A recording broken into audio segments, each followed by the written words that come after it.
Hi guys, tonight we travel farther back than any city, any kingdom, or any written story. You find yourself standing beneath a vast African sky nearly 200,000 years ago. Evening settles slowly across the grasslands. The last orange light lingers on distant hills, and a cool breeze drifts through scattered acacia trees. Somewhere nearby, a small fire crackles softly. Its glow flickers against faces that look remarkably familiar. These people have no metal tools, no roads, no books, and certainly no smartphones buzzing in their pockets. Yet they possess something extraordinarily valuable. Hidden inside their minds is a survival instinct that will help carry humanity across continents and through countless generations. So, before you get comfortable, take a moment to like the video and subscribe, but only if you genuinely enjoy what I do here. And while you're here, leave a comment sharing your location and your local time. Now, dim the lights and let yourself settle beside the fire. The warmth reaches your skin first. After a long day beneath the sun, that warmth feels precious. Nights in prehistoric Africa could become surprisingly cool. Fire offers comfort, protection, and perhaps most importantly, a place to gather. You sit among a small group of early humans. Their faces glow amber in the firelight. Shadows dance across cheeks and brows. Children lean against parents. Older members rest quietly after the day's travels. The world around them is beautiful, but it is not always safe. Large predators roam these lands. Lions move through tall grasses. Hyenas wander across open plains. Leopards rest in trees and watch silently from above. You might imagine that surviving such dangers required constant bravery. Yet one of humanity's oldest advantages was not fearlessness at all. It was careful awareness. Researchers studying human evolution generally agree that early Homo sapiens appeared in Africa roughly 200,000 to 300,000 years ago, long before cities or agriculture emerged. These humans relied on observation, cooperation, and alertness to stay alive. The survival instinct developing within them was not simply about running from danger, it involved paying attention. You notice how often the group pauses to listen. A distant rustle causes several heads to turn. No one panics, no one leaps to conclusions. Instead, they listen. The sound fades, perhaps only wind moving through grass. Life often depended on correctly interpreting such signals. Today, many people check notifications dozens of times each day. Back then, attention worked very differently. Every sound carried potential information. Every smell might reveal water, food, weather, or danger. You begin to understand that awareness itself became a tool. The fire crackles again. Someone adds another piece of wood. The scent of smoke drifts upward into the darkening sky. This scene may appear peaceful, yet beneath that calm exists a remarkable mental system shaped by countless generations. Your ancestors became experts at noticing patterns. The ability helped them survive droughts. It helped them find animals. It helped them avoid predators. And over thousands of generations, this pattern-seeking instinct grew stronger. You watch as one member of the group studies the horizon. Clouds gather in the distance. Nothing dramatic. Just subtle changes in color and shape. Yet those changes matter. Rain influences migration routes. It affects plants, animals, and available water. The person observing those clouds may be making important decisions without fully realizing it. The human brain evolved to collect clues from the environment and transform them into predictions. That instinct still lives inside you today. Sometimes it appears when you sense a storm approaching before checking the forecast. Sometimes it emerges when you enter a room and immediately notice tension between people. Ancient instincts often wear modern clothing. The darkness deepens. Stars begin appearing overhead. Without electric lights, the night sky seems almost impossibly large. Thousands upon thousands of stars fill the heavens. You hear insects singing nearby. The steady rhythm blends with the crackling fire. A child points upward, perhaps wondering about those distant lights, perhaps simply enjoying the view. Nobody here knows astronomy, nobody has mapped constellations, yet curiosity already exists, and curiosity itself may have become another survival advantage. Groups that explored, learned, and adapted often gained access to new resources. Of course. Scholars remain divided on exactly which traits gave Homo sapiens their greatest evolutionary advantage. Some emphasize cooperation, others point toward language, creativity, or social intelligence. Most likely, several strengths work together, like strands woven into a rope. Tonight, beside this fire, you begin seeing those strands: awareness, memory, curiosity, cooperation, patience. None appear dramatic, yet together they become powerful. A gentle wind brushes your face. The firelight flickers.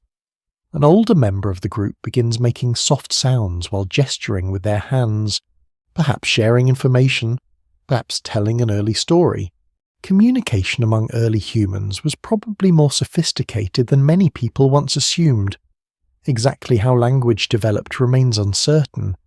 Some researchers suggest complex speech evolved gradually over long periods, while others argue for faster changes in human cognition. Either way, communication transformed survival. Imagine trying to explain the location of water without language, or warning others about a dangerous animal, or teaching children which plants are safe to eat. Words, gestures, and shared understanding became tools as valuable as stone blades. You watch several younger members listening carefully. Knowledge moves from one generation to another, not through books, not through schools, but through memory. One evening at a time, the smell of smoke grows slightly stronger as the fire settles. Nearby, someone adjusts a cloak made from animal skin. The texture appears rough compared to modern fabrics, yet it provides warmth. Comfort matters more than luxury. In fact, one quirky detail about prehistoric life often surprises people. Evidence suggests early humans sometimes transported useful materials across significant distances, carrying valuable stone or resources far from their original source. Even in this ancient world, people planned ahead. The future mattered, another deeply human trait. You glance toward the darkness beyond the fire. The night remains mysterious, yet it no longer feels entirely threatening. The group's shared vigilance creates safety. Many eyes notice what one pair might miss. Many ears hear what one person cannot. And here, perhaps, you encounter the ancient survival instinct at the heart of our story. Not aggression, not domination, not endless competition, but collective awareness. Humans survived because they learned to pay attention together. The fire burns steadily. The stars brighten overhead. Children grow sleepy. Conversations soften. The cool air settles across the landscape. You sit quietly among these distant ancestors and begin to sense something remarkable. Though separated by 200,000 years, their minds are not entirely foreign. The same instincts that encourage you to notice a strange sound at night, seek comfort among friends, or watch storm clouds gathering on the horizon were already taking shape here, beside this humble fire, under these ancient stars. At the beginning of a very long journey, you remain close to the fire as night gathers fully around the ancient camp. The sky has turned deep blue, then black, and the edges of the world have softened into shadow. The grass beyond the firelight moves gently in the wind. Every blade seems to whisper against the next, somewhere far away. An animal calls once, then grows quiet. This is the listening dark for early humans. Night was not empty. It was full of information. Before houses, locks, streetlights, and tiny glowing screens that politely ruined sleep. People relied on their senses in ways modern life rarely demands. Hearing was not background decoration. It was a survival skill. A small sound could mean rain approaching, branches shifting, animals moving, or another group travelling nearby. You notice that the people around you do not treat silence as simple quiet. They listen into it. The fire pops softly. A few sparks rise and disappear. An older woman turns her head toward a distant rustle. Her posture changes only slightly, but others notice. That is enough. Awareness passes through the group without a single shout. No panic, no chaos, just attention. In the world of early Homo sapiens, the body learned to respond before the mind built a long explanation. This is one reason humans became so good at detecting possible threats. The nervous system could sharpen hearing, tighten muscles, and prepare movement in a moment. A mainstream fact about human evolution is that early humans lived as hunter-gatherers for the vast majority of our species' history. Farming would not appear until much later, only around 12,000 years ago in several parts of the world. So for most of human existence, survival depended on reading landscapes directly. The night landscape especially required patience. You sit very still. The ground beneath you feels cool and slightly uneven. Dry earth presses against your legs. Smoke curls upward, carrying the scent of burned wood and warm ash. The smell clings faintly to hair, skin, and animal hides. A child shifts in sleep beside a parent. Someone murmurs softly. Then the camp settles again. You hear insects in waves, not a single sound, but layers. Some high and thin, some low and steady. The rhythm is almost comforting, like nature's old sleep machine, except this one does not need batteries and has no confusing app subscription. Beyond the insects, there are other noises. A branch creaks. Grass brushes against something unseen. A bird flutters in a tree. Each sound asks a question. Is it harmless? Is it near? Is it changing? The instinct to listen carefully may seem simple, yet it carried deep value. A person who could distinguish ordinary night sounds from unusual ones helped protect the group. Not every rustle meant danger. Of course, if you reacted wildly to everything, you would exhaust yourself before midnight, which is not ideal, even in the Stone Age, so the skill was not just hearing, it was judging. Early humans needed to decide when to relax and when to prepare. Researchers continue to question exactly how ancient people balanced alertness with rest.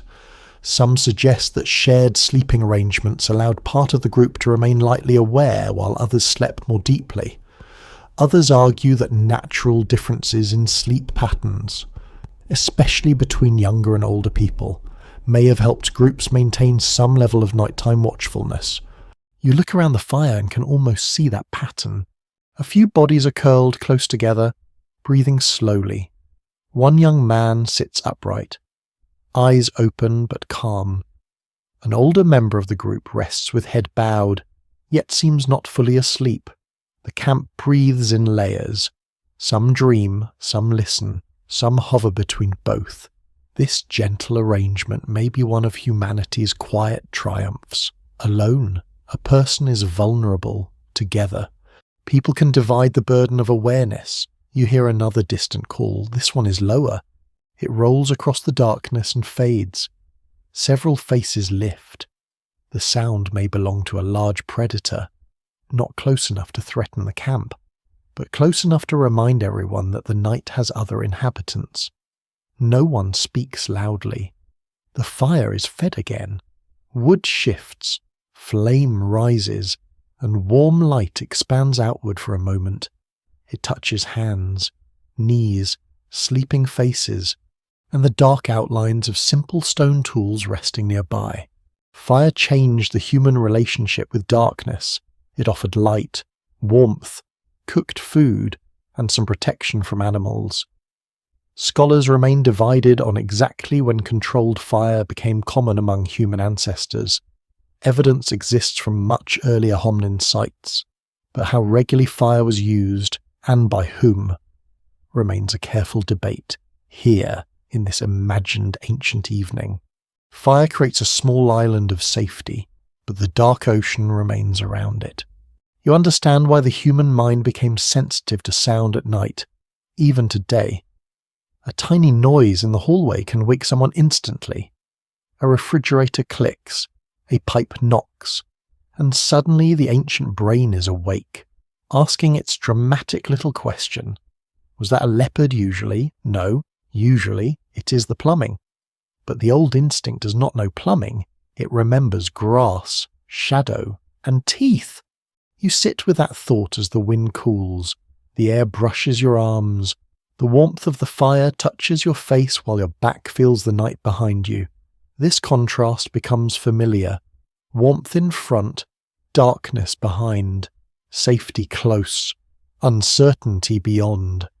The people near you understand this without needing words for it. A quirky lesser-known tidbit from studies of traditional societies and ancient survival is that human hearing is especially tuned to certain irregular sounds, such as cracks, snaps, and sudden changes in rhythm. The brain often ignores steady background noise but reacts quickly to something unexpected. It is why a constant breeze may lull you, but one snap twig can make everyone look up. In this ancient camp, that ability matters. A steady insect chorus says the world is mostly normal. A sudden silence may say something has moved nearby. You notice that the listening never feels frantic. It is woven into rest. The group does not sit stiff with terror. They lean, breathe, murmur, adjust their hides, and drift in and out of sleep. This is not horror. This is adaptation, a calm form of readiness. The night continues. Stars shine above the open land, without city light. They appear almost close enough to touch. The Milky Way stretches like pale dust across the heavens. Someone glances upward, then back toward the grass. Beauty and caution live side by side. You begin to sense how ancient survival shaped the human body. The ears listen, the skin feels temperature, the nose detects smoke, dampness, animals, and earth. The eye search for movement at the edge of light. The mind gathers all of it. Then it waits. And waiting, strangely enough, becomes wisdom. Because survival is not always action. Sometimes it is restraint. Sometimes it is knowing that the sound is only wind. Sometimes it is knowing that wind does not move like footsteps. The fire settles lower. A soft red glow remains beneath the branches. Someone shifts closer to the embers. Another person wraps an animal skin more tightly around their shoulders. The night has grown colder now, and the listening continues with slower breaths. You feel yourself becoming part of the circle. Your own breathing quiets. You stop trying to name every sound. You simply receive them. The insects, the grass, the low fire, the far animal call, the heartbeat of a sleeping child nearby. In this deep past, long before clocks measured hours, the night is measured by sound, and inside that sound, humanity learns one of its oldest lessons, to survive. You must notice the world, but to rest, you must also trust the circle around you. You leave the fire only when the first grey light begins to touch the edge of the world. The night does not vanish all at once. It thins slowly, like dark cloth becoming transparent. The stars fade. The grasses turn from black to silver. The smoke from the sleeping fire rises in a pale ribbon, carrying the quiet smell of ash into the morning air. You walk with a few members of the group toward the river. The ground is cool beneath bare feet and simple coverings. Damp earth presses softly with each step, somewhere nearby. Birds begin their careful morning calls, not a chorus yet, just scattered notes, as if the day is testing its voice. Before you reach the water, you notice the mud. It holds marks. Some are deep and round, some are narrow, some overlap. To modern eyes, they may look like messy footprints beside a riverbank. To the people around you, they're a kind of message. Here, something passed. Here, something paused. Here, something heavy moved slowly toward the reeds. This is the ancient art of pattern recognition for early humans. Landscapes were not blank spaces. They were pages full of clues: a broken twig, a crushed patch of grass, a feather caught on thorns, a faint scent near the water. All of these could speak to anyone patient enough to notice. A mainstream historical fact is that prehistoric hunter-gatherers depended on tracking animals and reading environmental signs long before written language existed. Their survival often rested on understanding movement across land, water, and seasons. You kneel beside the riverbank. The mud is cold and smooth. It smells of wet clay, plants, and faint animal musk. Tiny insects move across the surface. A frog slips quietly into the water with a soft plop, which is probably the prehistoric version of saying, "Please do not involve me in human affairs." One of the trackers points to a print. You follow the shape with your eyes. The edges are still sharp. The water has not filled it. This track is recent. Another person studies the direction of the toes, then looks toward a line of trees beyond the river. No one needs a long speech. The group understands enough. An animal has passed through, perhaps antelope, perhaps something larger. The exact species matters less than the lesson. The mind is turning marks into meaning. You begin to see how powerful this instinct became. Pattern recognition allowed early humans to connect small details into larger stories. Not stories for entertainment, at least not yet, but stories of survival. An animal drank here. A herd moved east. Rain fell yesterday. The ground ahead may be soft. Another group may have crossed nearby. In modern life, pattern recognition helps you read traffic, understand moods, notice routines, and decide whether that suspicious email is truly from your bank or from someone named Royal Finance Prince, which, frankly, seems unlikely. But here beside the river, the skill is older and quieter. It is written in mud. The group follows the track slowly. The sun rises higher, touching the reeds with gold. Mist lifts from the water. You hear the soft rush of the current against stones. The air smells fresher here, carrying damp leaves and the faint sweetness of flowering plants. A child walks near the adults, trying to copy their careful steps. At first, the child sees only marks. Then one adult gently guides their attention. This print is deeper at the front. That means the animal pushed off in this direction. This grass is bent. That means something brushed through after sunrise. When dew was still clinging to the blades, the teaching is quiet, patient. No classroom, no chalkboard, no extremely confident online quiz titled, "Only geniuses can read these footprints." Just a riverbank, a child, and the slow transfer of knowledge. A lesser-known tidbit from studies of tracking traditions is that skilled trackers often use more than footprints. They notice displaced pebbles, insect activity, scent, bird behavior, and even how sunlight dries different parts of a track. A print is not one clue. It is part of a living pattern. You pause beside a patch of reeds. The mud changes here. The prints scatter. Something happened. Maybe the animal startled. Maybe it turned suddenly after hearing movement. The tracker stops. You feel the group's attention gather, the same collective awareness you felt beside the fire. Everyone becomes still. Eyes scan the reeds. Ears listen beyond the river noise. Nothing emerges. Only wind. Only water. Still, the moment matters. This is how the ancient brain worked at its best. It noticed change. It compared the present with memory. It asked, softly and quickly, "What does this mean?" Researchers continue to question how much of early human tracking came from instinct and how much came from learned culture. Some argue that humans possess natural pattern-seeking tendencies shaped by evolution. Others emphasize the immense training required to read landscapes accurately. Both ideas can sit together comfortably. A child may be born ready to notice patterns, but the world teaches which patterns matter. The group moves again. You follow along the river's edge. Small stones press into your feet. The sunlight warms your shoulders. A breeze carries the smell of wet grass and distant dust. The river glimmers in gentle flashes. Ahead, birds rise suddenly from the reeds. The group pauses. This time, the movement means something. Birds often respond to disturbance before humans can see its source. Their sudden flight may signal an animal hidden nearby. Again, no one panics.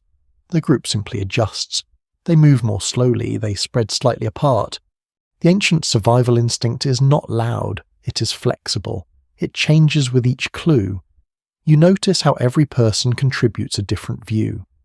One looks at the ground, one watches the reeds, one listens behind, one keeps the child close. This shared attention turns many small senses into one larger awareness. In a world without maps, the land itself must be read, and the reading never ends. The riverbank shows the past few hours. The sky suggests the coming weather. The plants reveal the season. The animals reveal hidden water and open paths. You begin to understand that early humans did not live outside nature as visitors. They lived inside its sentences.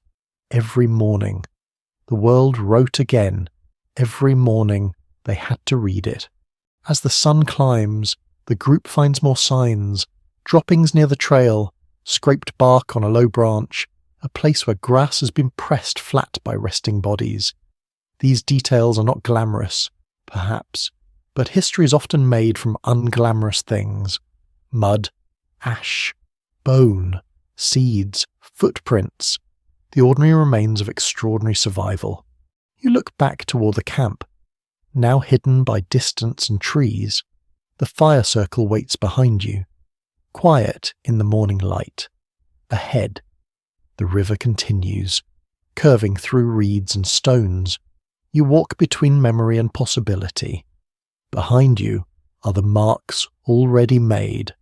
Before you are signs not yet understood, and inside your mind, ancient and patient, the pattern-seeking instinct keeps working.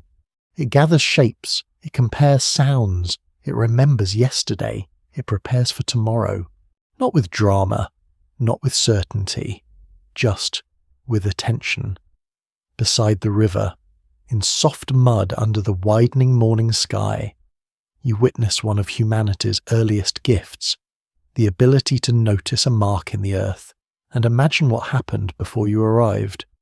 You continue beneath the widening morning sky, leaving the river's soft mud behind as the land opens into pale grass and scattered shade. The sun is warmer now. It rests gently on your shoulders and brightens the tops of the reeds. The group moves slowly, not with laziness, but with care. Every step is a small decision. Every pause has a purpose. This is a world before fields, barns, bread ovens, markets, coins, or those little plastic containers in the back of the refrigerator that everyone is quietly afraid to open. Food does not wait on shelves here. Food must be found. For early humans, hunger was not simply an uncomfortable feeling before lunch. It was a constant companion, sometimes quiet, sometimes urgent, always shaping the rhythm of the day. The body listened to hunger the way the ears listened to the night. It was information. You walk with the foragers across uneven ground. Dry grass brushes your legs. Dust rises faintly with each step. The air smells of warm earth, crushed leaves, and distant water. A few insects drift lazily through the light. The group does not move randomly. They remember. They remember where certain roots grow after rain. They remember which trees fruit during which season. They remember where animals passed last year when the grass dried and the waterhole shrank. A mainstream historical fact is that early Homo sapiens survived as hunter-gatherers for most of human history, relying on wild plants, animals, fish, shellfish, seeds, nuts, and seasonal resources rather than farming. This way of life required deep knowledge of local ecosystems. You watch as one woman bends near a cluster of plants. Her hand moves carefully, brushing aside dry stems. She studies the leaves, the shape, the colour, the soil around the base. Then she digs gently with a pointed stick and loosens a root from the ground. It is not dramatic. No triumphant music plays. The root is small, dusty, and stubborn. Yet in this world, small things matter. A few roots, a handful of seeds, a nest of eggs found at the right time, patch of berries remembered from last season. Survival is often built from modest gifts. You notice that nobody grabs everything at once. The group gathers with attention. Some plants are left behind, some are avoided entirely. The knowledge of what is safe, useful, bitter, healing, or dangerous has been learned over generations. And probably through a few unfortunate experiments that nobody wished to repeat, you can almost hear the ancient warning, "Do not eat that one." Why? Because Cousin learned the hard way. A gentle lesson. Very educational, very unpleasant for Cousin. The smell of crushed greenery rises as leaves are handled.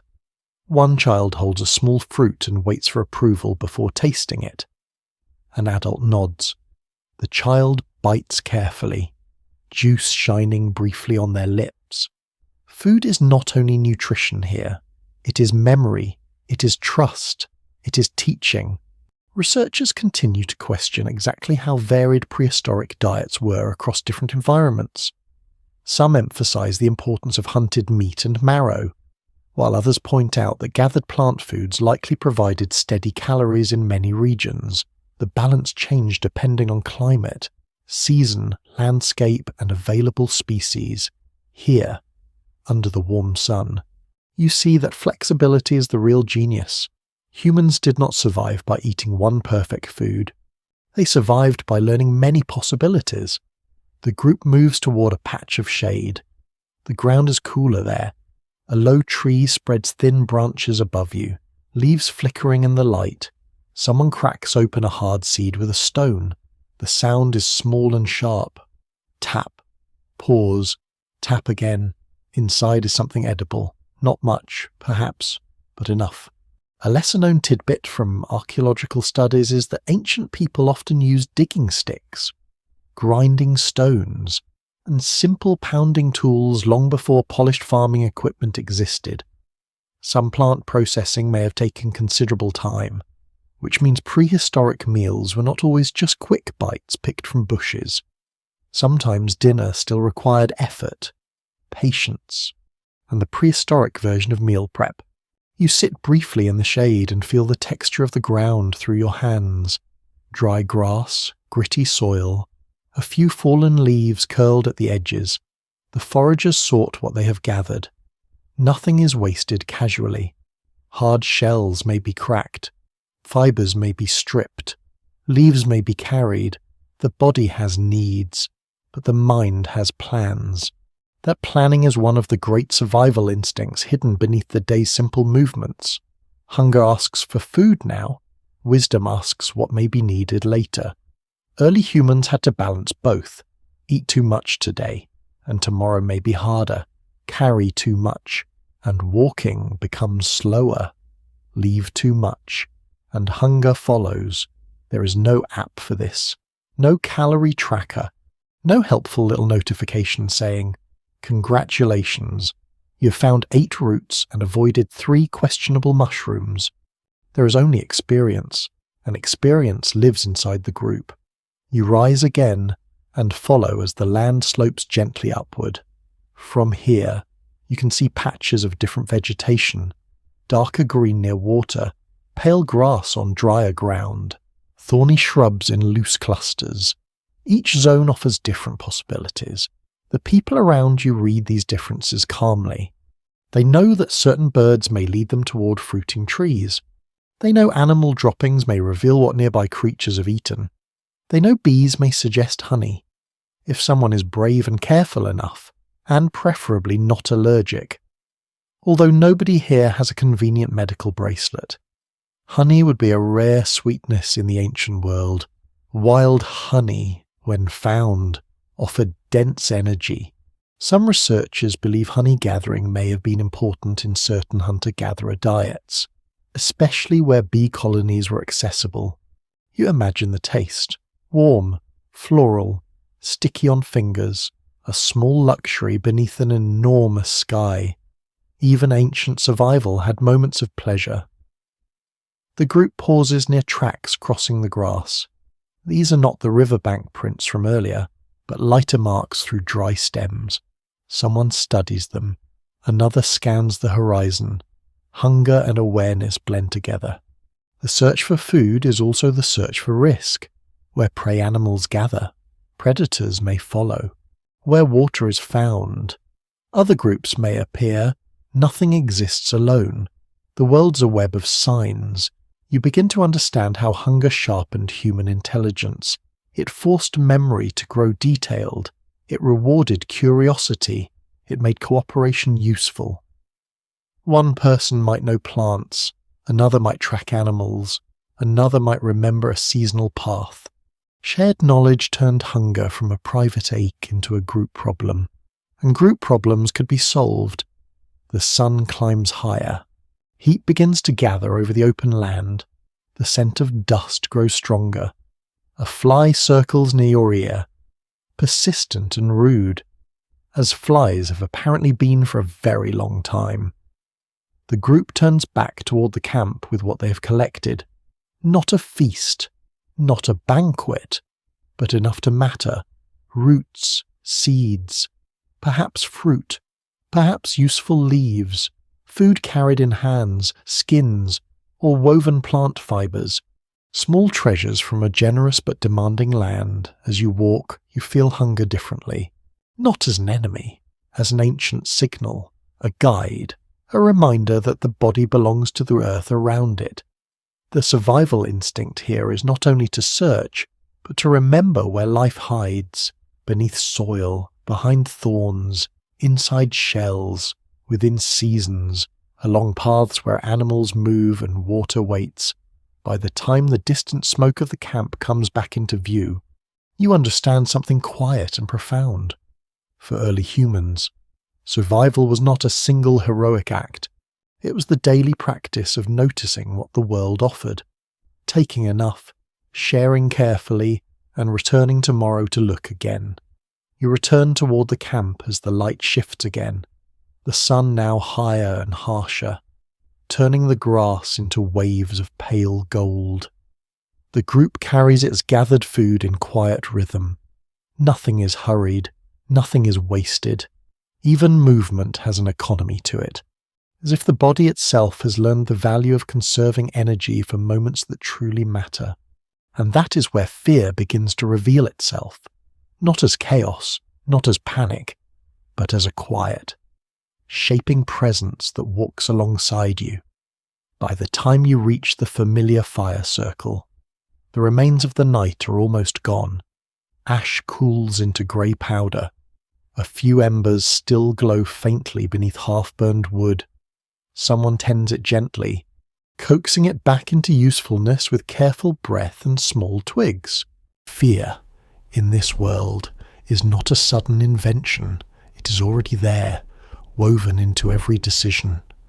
A mainstream fact from neuroscience and anthropology is that the human brain contains deeply ancient structures such as the amygdala, which plays a central role in detecting threats and triggering rapid emotional responses. These systems evolved long before modern civilization, helping early Homo sapiens survive in environments filled with predators, uncertainty, and sudden change. You notice it now in the way people settle. Not everyone sits the same way. Some face outward, toward the grassland, some remain closer to the fire, some scan the horizon without appearing to try. This is fear, but refined by experience. Not the kind that freezes everything, the kind that organizes attention. A rustle in the distance makes a few heads turn. A bird alarm call sharpens the air. Even the wind feels like information. You feel it too, though no one explains it. Your senses seem slightly brighter, slightly more sensitive. as if the world has turned the volume up just enough to matter. Fear, here, is not the enemy of peace. It is its condition. Without it, the fire circle would not exist. Without it, people would not gather. Without it, the night would swallow the group without resistance. You sit near others and notice how fear is distributed, almost shared like a resource. One person watches while another rests. One listens while another prepares food. One remains alert while another drifts into sleep. In this way, fear becomes collective rather than individual, and that changes everything. A lesser-known tidbit from studies of human behaviour in hunter-gatherer societies is that groups often show what researchers sometimes call vigilance sharing. Not everyone remains fully alert at the same time. Instead, attention rotates naturally, influenced by environment, experience, and subtle social cues. This creates a continuous but non-exhausting awareness of surroundings. You see something like that unfolding here. A young member of the group sits slightly apart, eyes open, watching the grass beyond the firelight. An older person rests nearby, breathing slow, yet still aware enough to respond if needed. A child sleeps fully, unburdened by responsibility, wrapped in warmth and safety created by others. Fear, in its most useful form, is not constant intensity. It is rhythm, like breathing. Like waves of attention rising and falling, you shift slightly and feel the texture of the ground beneath you again. The earth is warmer now where the sun has touched it. The smell of smoke is softer in daylight, less sharp than at night. The world feels calmer, but not safe in any absolute sense. Safety is always relative here. A distant movement catches your eye. A herd of animals passes far away, small shapes against the horizon. They move together in tight formation, alert and fluid. Even at this distance, you can sense their sensitivity. One sudden motion, and the group might scatter instantly. Fear exists there too, not just in humans, but across life. A shared language of survival. Researchers continue to question how early humans balanced fear and curiosity. Some suggest that high sensitivity to threat detection was essential for survival in predator-rich environments. Others argue that excessive fear would have limited exploration and reduced access to resources, meaning groups needed individuals who are more exploratory and less easily alarmed. Both tendencies likely coexisted, a careful tension between caution and curiosity. You notice it in yourself as well. Part of you wants to stay near the fire, part of you wants to walk toward the open land. That balance is ancient. The group begins processing the food gathered earlier. Stones are used to break shells, fibers are separated, roots are cleaned. The work is steady, practiced, almost meditative. Yet even here, fear does not disappear, it shifts shape. It becomes caution around tools. Attention to sharp edges, awareness of fingers near stone. A misplaced strike could injure someone. An injury in this world is not a small inconvenience. It is a serious vulnerability. So even survival tasks carry a quiet undercurrent of alertness. You watch as someone demonstrates how to crack a seed properly, showing the angle, the pressure, the timing. The lesson is simple, but the stakes are not. Knowledge reduces fear. Ignorance amplifies it. That is one of the oldest patterns of human life. As afternoon light warms the camp, you notice how fear changes with temperature and visibility. In bright daylight, it softens. Edges of uncertainty become clearer. Movement can be seen from farther away. The world feels more legible. At night, as you remember from earlier, everything becomes interpretation. But here in daylight, fear becomes quieter, not gone, just resting. A quirky detail often noted in psychological studies is that humans can experience fear contagion, meaning that observing fear in others can trigger similar responses in oneself, even without direct threat. in early human groups. This likely helped coordinate rapid reactions to danger, but it could also amplify unnecessary alarm if misread signals spread too quickly. You imagine how that might feel in a small group, one startled glance, one tense posture, and suddenly everyone is more alert, even before knowing why. So trust becomes essential. Trust that signals are accurate. Trust that others will respond appropriately. Trust that not every shadow is a predator. The group continues its quiet work. A breeze moves through the grassland, carrying dust and scent.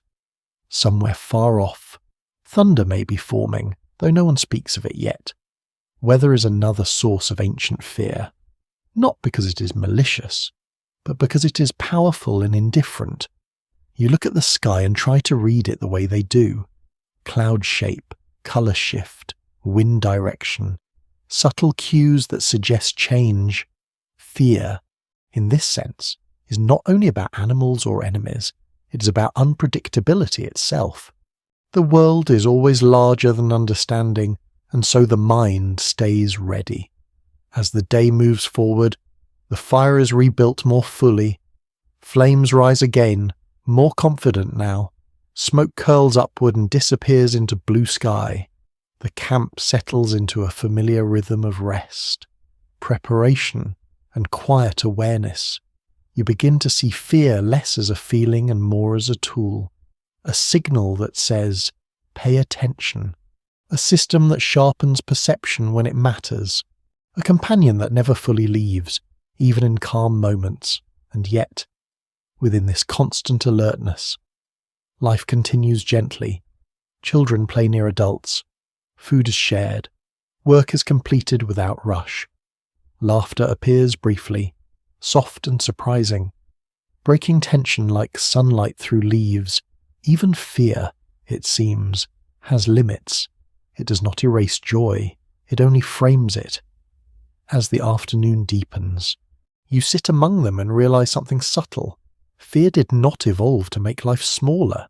It evolved to make survival possible, and within that survival, there is space for warmth, for a connection, and for quiet moments that feel almost like peace.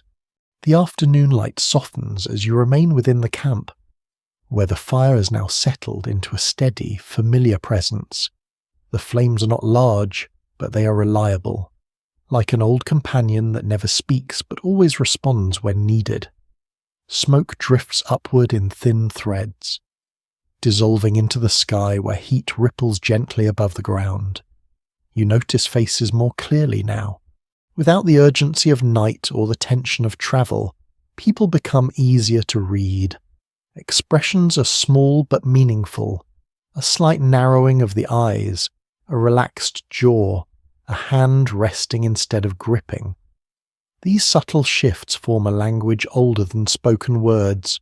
One of the most important developments in early human evolution was the ability to interpret social cues.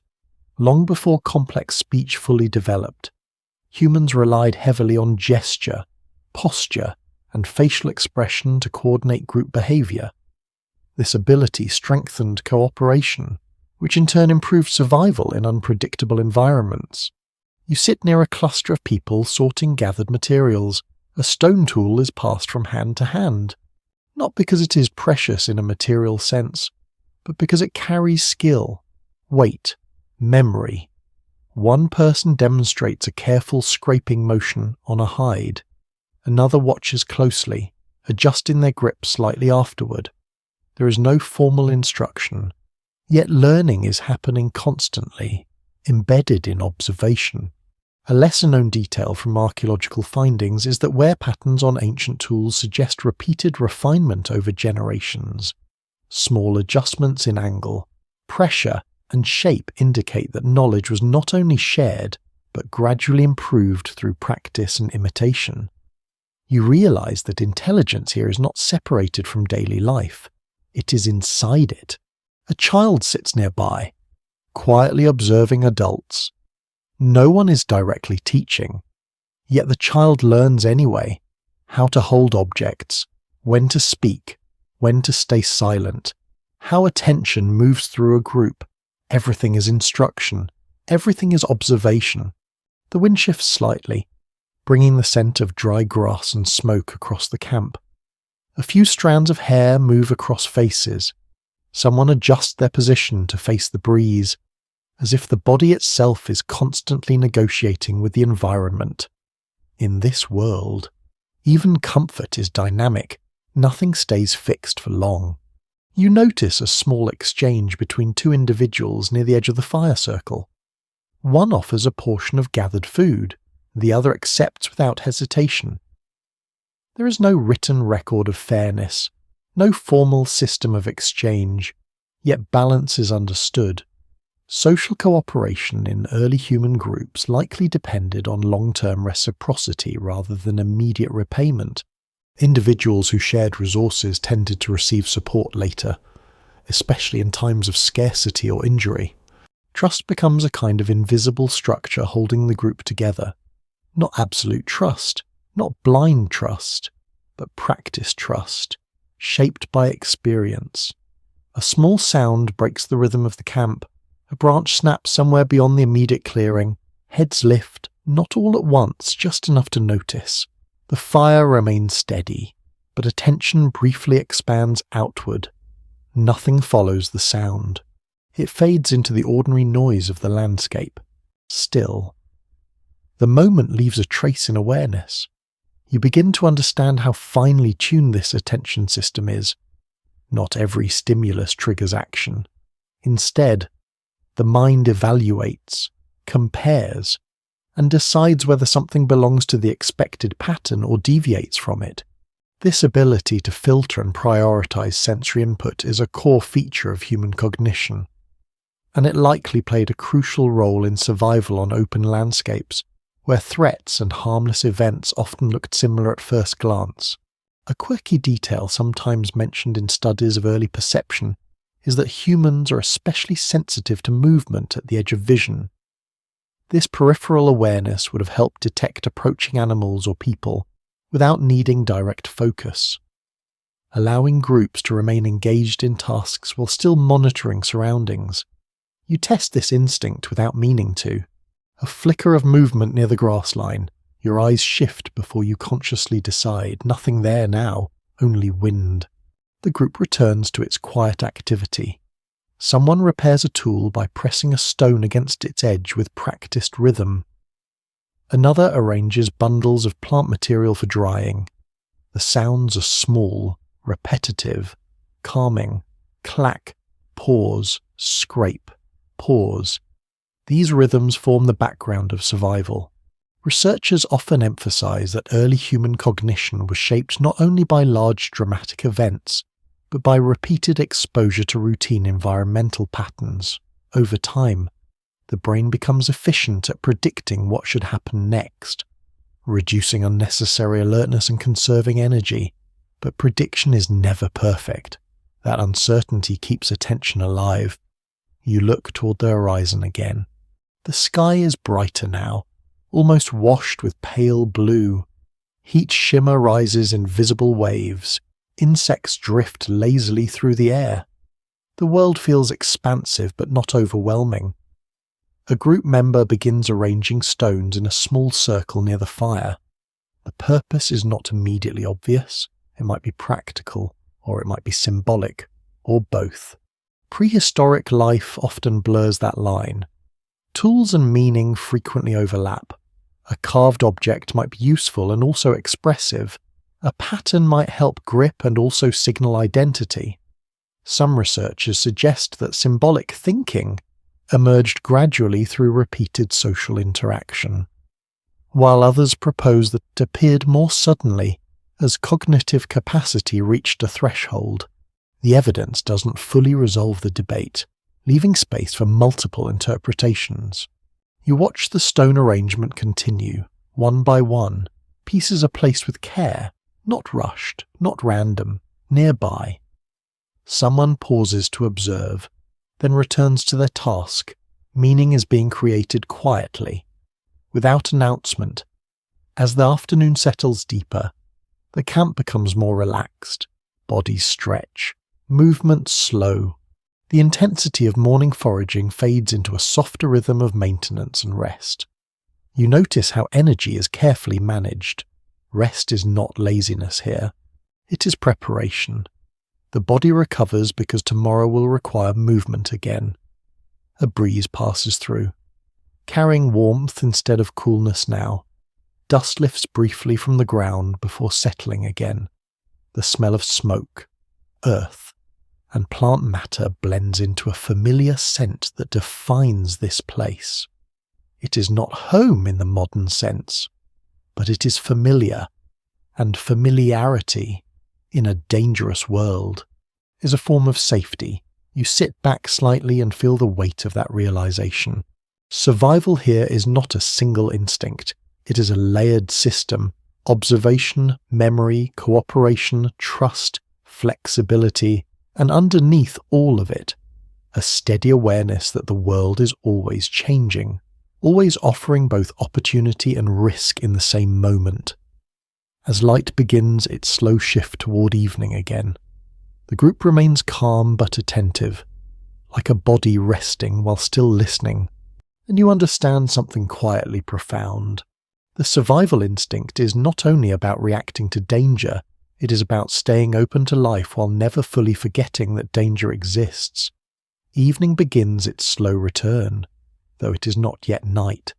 The sun lowers toward the horizon, stretching long shadows across the grassland. The fire at the center of the camp is rebuilt again, not because anyone commands it, but because everyone understands its importance.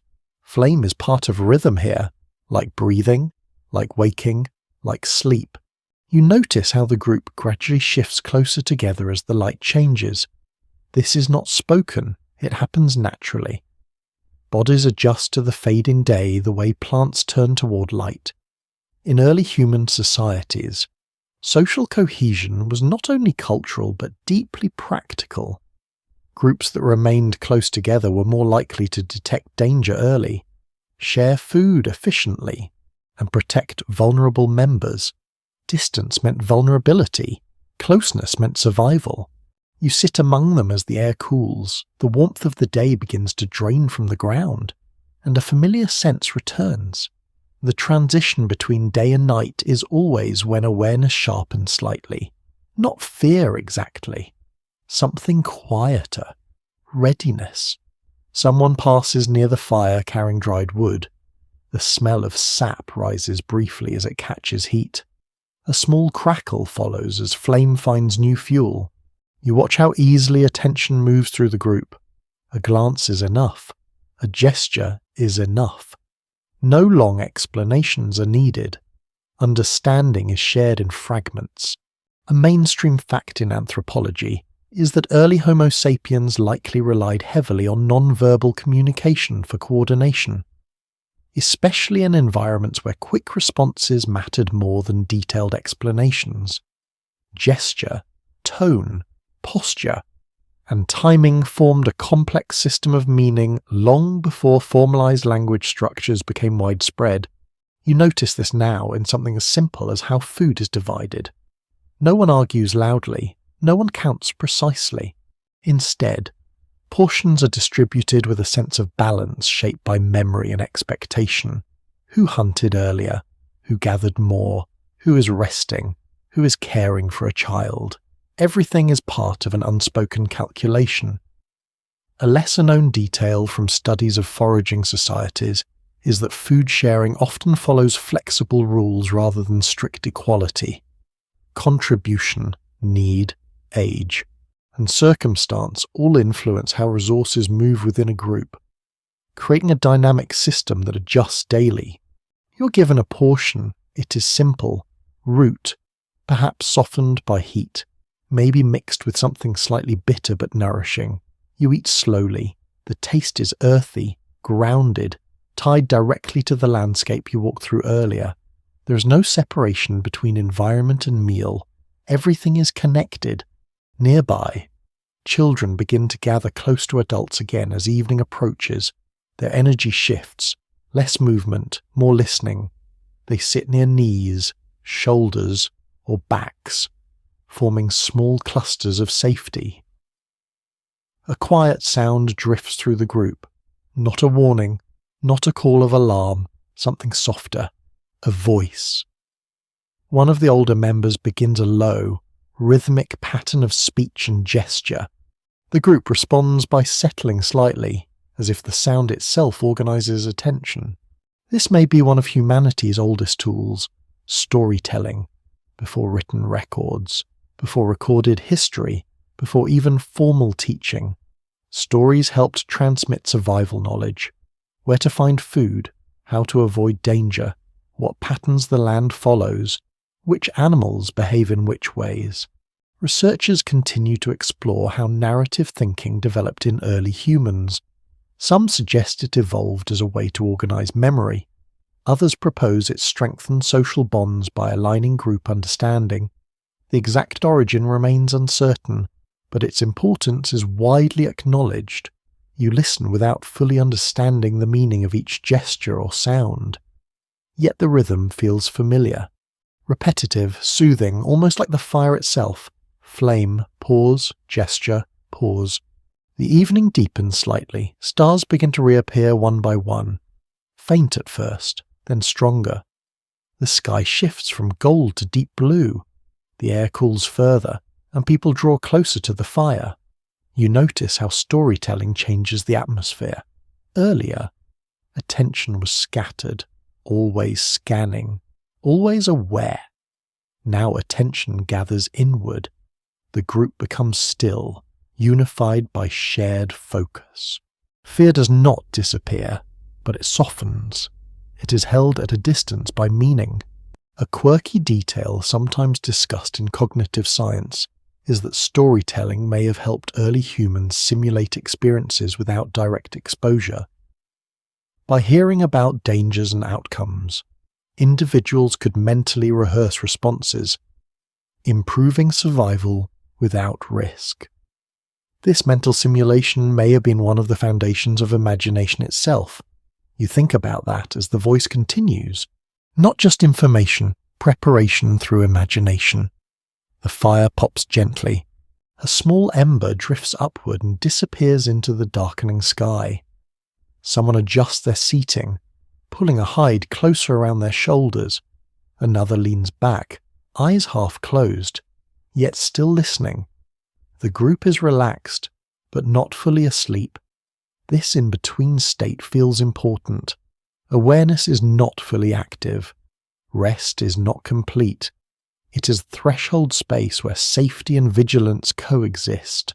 You begin to sense how deeply this rhythm shaped early human life. Day for movement, evening for gathering, night for shared protection, sleep surrounded by others, not alone. Researchers continue to discuss whether early human sleep patterns were segmented or continuous. Some evidence from modern hunter-gatherer groups suggests that sleep may have been lighter and more flexible, with periods of wakefulness distributed across the night. This would allow groups to maintain partial awareness even during rest. You look around the fire circle. It almost seems true here. Some people sleep deeply, some remain lightly alert, some shift between both states. The system is not formal. It simply works. A distant sound moves through the grass. This time, no one reacts strongly. Just a brief pause in conversation. Then calm resumes. Experience has already filtered it. Not every sound matters. The evening grows quieter. The storytelling voice lowers slightly, and the group leans in. Shadows lengthen. Firelight becomes more dominant than daylight. The world outside the circle fades into suggestion. You realize how powerful shared attention is when a group focuses together. Individual fear weakens. Meaning replaces uncertainty. The mind has less space to imagine random danger because it is occupied with shared narrative. This does not eliminate survival instinct. It organizes it. As night settles in more fully, the camp feels contained, almost like a small island of light in a wide ocean of dark grass. You sit within it and feel something subtle, not safety in the modern sense, but belonging. And belonging, in this ancient world, may have been one of the strongest survival advantages of all. The fire continues to burn, the story continues softly, and the night listens back. Night has now fully settled over the grasslands, and the camp exists as a single breathing circle of light surrounded by vast, quiet darkness. The fire has grown steadier again, not tall, but consistent, like a heartbeat made visible. Shadows stretch outward and then retreat, as if the world itself is gently inhaling and exhaling around you. The storytelling voice has faded into silence, leaving only the sound of fire and night insects. In that quiet, you become more aware of your hands. They rest near the warmth. They feel the heat rising from the stones beneath the fire. They feel the texture of the ground, slightly uneven, slightly dusty, shaped by countless feet over time. Hands are not just resting here, they are remembered. In early human evolution, hands played a central role in survival long before advanced tools existed. The ability to grip, shape, and carry objects allowed humans to adapt to many environments. Over time, fine motor control became closely linked with cognitive development. Reinforcing the connection between action and thought, you pick up a small stone near your feet. It is unremarkable at first glance, smooth in some places, rough in others. It fits into your palm in a way that feels natural, as if it was waiting there. You turn it slightly. The firelight catches its surface and reveals faint lines formed over time by water and sand. Nearby, someone is doing something similar, but with purpose. They are shaping a tool, not dramatically, not with ceremony, just steady repetition. Strike, pause, turn, inspect. A sharper edge slowly forms from a simple stone. A mainstream fact from archaeology is that stone tools used by early Homo sapiens and their ancestors, often referred to as part of the older one and later Acheulean traditions, show increasing complexity over hundreds of thousands of years. This gradual refinement suggests that knowledge of toolmaking was passed down culturally, not just biologically inherited. You watch how the toolmaker pauses occasionally to examine the edge. Light reflects off the stone surface. The rhythm is patient, almost meditative. A lesser-known detail from experimental archaeology is that recreating ancient stone tools today requires significant practice. Even simple flakes demand careful control of angle and force. This suggests that prehistoric toolmaking was a skilled craft, learned over time through observation and repetition rather than instinct alone. The sound of stone striking stone becomes part of the night, soft, controlled, predictable. It does not disturb the calm, it adds to it. You notice how attention shifts within the group. Some people continue listening to the fire, others observe the tool-making, others simply rest.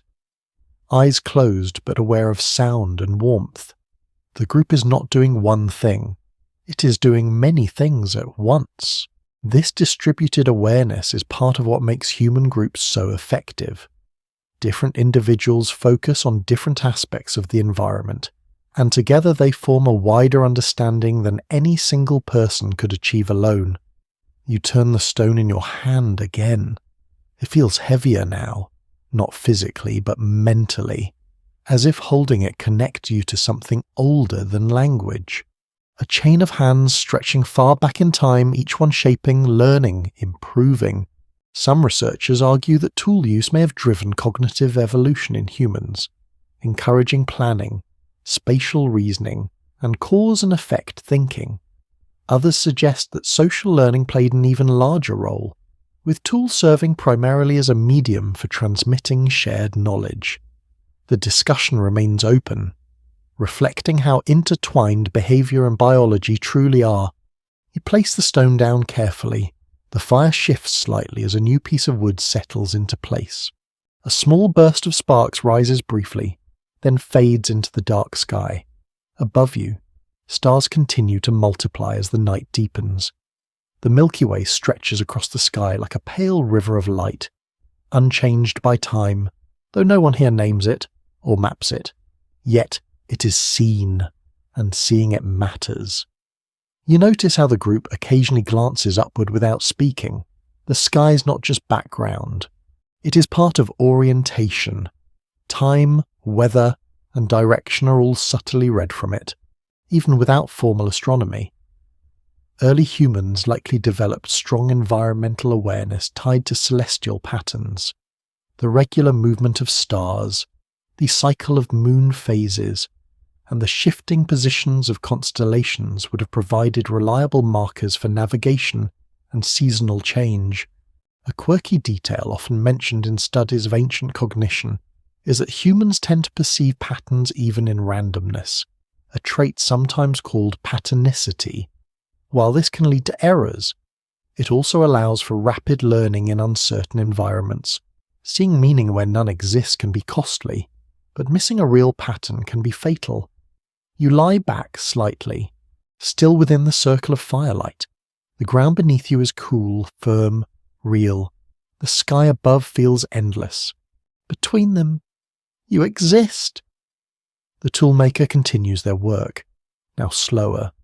As if the stone has reached a satisfactory form, it is placed near others, each one slightly different, each one carrying the memory of effort.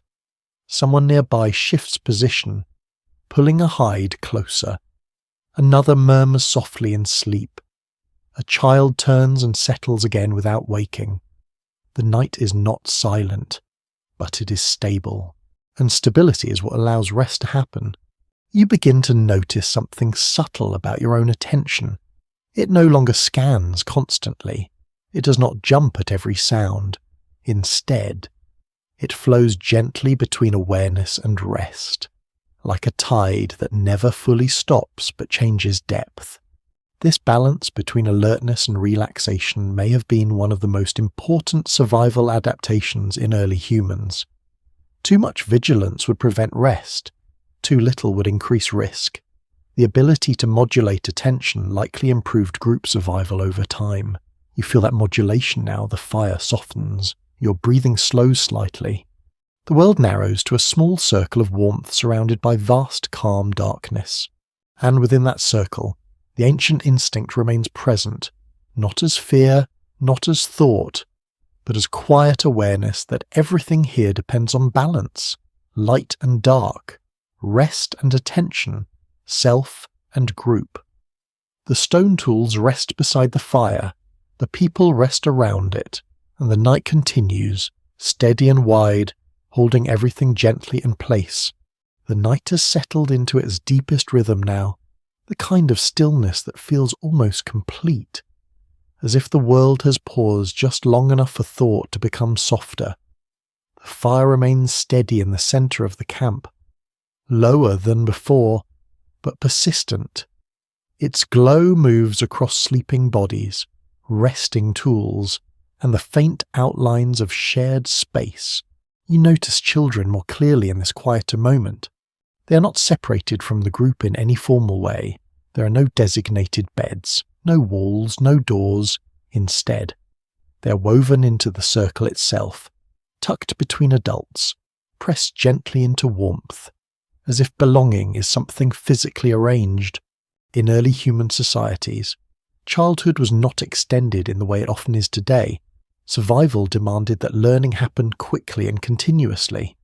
Children observed adult behavior closely, gradually adopting skills through imitation long before formal instruction existed. You watch a young child shift slightly in sleep, responding unconsciously to the movement of someone nearby, even in rest. The group is interconnected. A faint breeze passes through the grass beyond the firelight, carrying the smell of earth and smoke.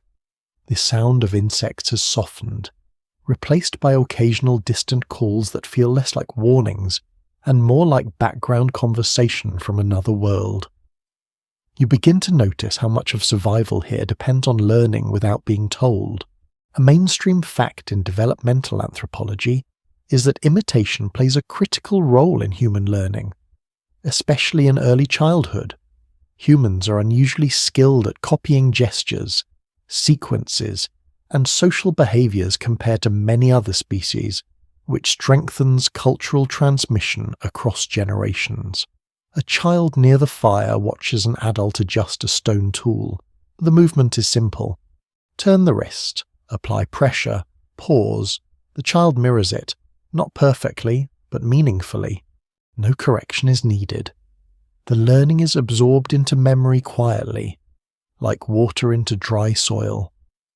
A lesser-known detail from research on early learning suggests that humans are especially sensitive to intentional actions.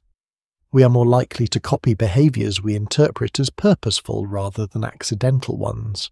This sensitivity likely helped early humans distinguish useful knowledge from random movement in complex environments. You see that principle unfolding here without words. Everything meaningful is noticed. Everything repeated becomes instruction. The fire shifts as a small log collapses inward. A soft cascade of sparks rises briefly and fades. The glow changes shape across faces, creating slow-moving shadows that seem almost like they are breathing. Some members of the group are asleep now.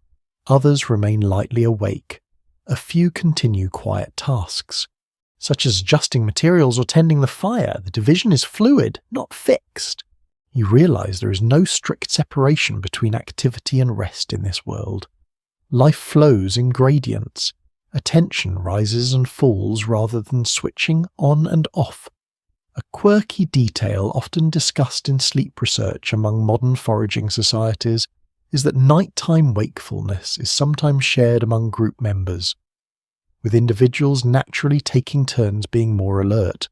This pattern reduces risk while allowing most people to rest deeply at different intervals. You sense something like that here. A person near the edge of the circle sits with eyes open, scanning slowly but calmly. Another shifts position and drifts into deeper sleep. Another adjusts the fire without fully waking. Responsibility is distributed through awareness rather than assigned roles. You lie back slightly, watching the sky through gaps between bodies and branches. The stars are brighter now. Without artificial light, they feel closer, though still unreachable. The sky is not empty. It is full, layered, almost heavy with presence. The Milky Way arcs overhead like a pale, silent river. In many early human cultures, celestial observation likely developed as part of practical survival. Seasonal changes in star positions would have helped track migration routes, rainfall cycles, and time for resource gathering. Some researchers argue that even before structured astronomy, humans developed intuitive relationships with the night sky. Others suggest that early sky observation was primarily symbolic or spiritual in nature. The truth may sit somewhere between. Practical use and meaning often grow together. A soft murmur passes through the group, not a conversation, more like a shared sound of reassurance. Someone shifts closer to the fire. The warmth remains steady, but the night outside, it feels vast and indifferent. That contrast is always present here. Safety exists only within maintained attention. You notice how the human mind responds to this environment. It does not fully relax. It does not fully tense. Instead, it holds both states at once. This dual awareness is one of the quiet survival strengths of early humans. The ability to rest while remaining partially aware of surroundings allows recovery without complete vulnerability. Researchers continue to explore how ancient sleep patterns may have differed from modern ones. Some propose that segmented sleep, with natural awakenings during the night, may have been common in pre-industrial societies. Others suggest variability depending on environment, climate, and social structure. No single model fits all contexts. Human adaptability resists simplicity. A faint sound comes from the grass beyond the firelight. A pause follows. No reaction this time. The group has already interpreted it as harmless. Experience filters meaning faster than conscious thought. You feel that filtering process within yourself too. What once might have felt uncertain now registers as ordinary. The brain learns the difference between threat and background, gradually reducing unnecessary alertness. This learning is invisible, but constant. The fire lowers slightly again. A new piece of wood is not added immediately. The flame continues on its own for a moment, flickering gently, as if testing whether it can sustain itself. It can, for now. You feel the temperature drop subtly across your skin. The air becomes cooler, softer, more still. Someone pulls a hide closer. Another shifts to remain within the warmest part of the circle. The group adjusts without discussion. Everything is response, everything is awareness. And beneath it all, a deeper instinct continues to operate quietly, the one that brought humans through countless generations of uncertainty. Stay close, stay aware, stay together. The night continues without urgency, and in that continuity, survival becomes something almost gentle, not a struggle, but a rhythm. The night has not fully released its hold, but the first hint of change arrives quietly, like a thought forming before language.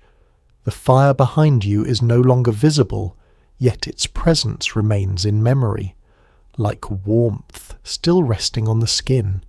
You're moving now across familiar land, guided not by roads or markers, but by something older, memory. The ground underfoot is uneven but known. Dry grass bends softly with each step. Small stones shift slightly, pressing into the soles of your feet. The air is cool, carrying faint traces of smoke that drift from the distant camp like an invisible thread connecting you back to safety. In early human survival, navigation was not a separate skill. It was woven into daily perception. Humans learned to remember landscapes through landmarks, scents, sounds, and seasonal changes. This form of environmental memory allowed groups to return to reliable water sources, shelter areas, and food locations across vast and shifting terrain. You walk slowly, not because the path is difficult, but because attention is doing most of the work. Every detail matters: a twisted tree ahead, a patch of lighter soil, a cluster of stones that look slightly out of place. These are not random features. They are part of a mental map built over time, reinforced through repetition and shared experience. The world here is not labelled, it is remembered. A faint wind moves across the grassland, brushing against your face. It carries the scent of dry vegetation and distant earth. Somewhere far away, a small animal moves through brush, but it is not close enough to demand attention. You continue. A mainstream finding in cognitive anthropology is that spatial memory in early humans was strongly developed, enabling navigation across large and complex environments without written maps. This ability likely depended on integrating sensory input with long-term memory, creating what researchers sometimes describe as cognitive landscapes. You notice how direction is not thought about directly. It is felt. The slope of the ground changes slightly, and your body adjusts without instruction. The position of the wind shifts, and you unconsciously angle your path. The rising light in the sky suggests morning is still strengthening, giving a sense of orientation without needing explicit measurement. There are no clocks here. Time is read through light and shadow. You pass a narrow stretch of land where the grass grows taller and denser. It brushes against your legs, leaving faint traces of movement. In places like this, sound changes, footsteps soften, insects behave differently, even silence feels layered. You pause briefly. Something feels familiar, not a threat, not uncertainty, recognition. A bend in the land, a small depression where rain collects during certain seasons. You have seen this before, though not in isolation. It exists within a network of remembered places. This is how early navigation worked, not point to point, but web to web. Each remembered place connected to others, forming pathways that were not drawn but lived.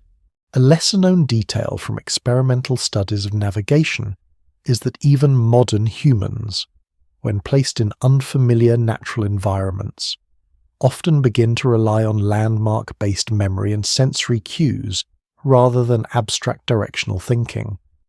This suggests that older systems of spatial awareness remain deeply embedded beneath modern tools. You continue walking. The land gently rises. From here, you can see farther. The grass stretches outward in soft waves, and distant trees form dark silhouettes against the brightening sky. The world feels larger from this height, but also more readable.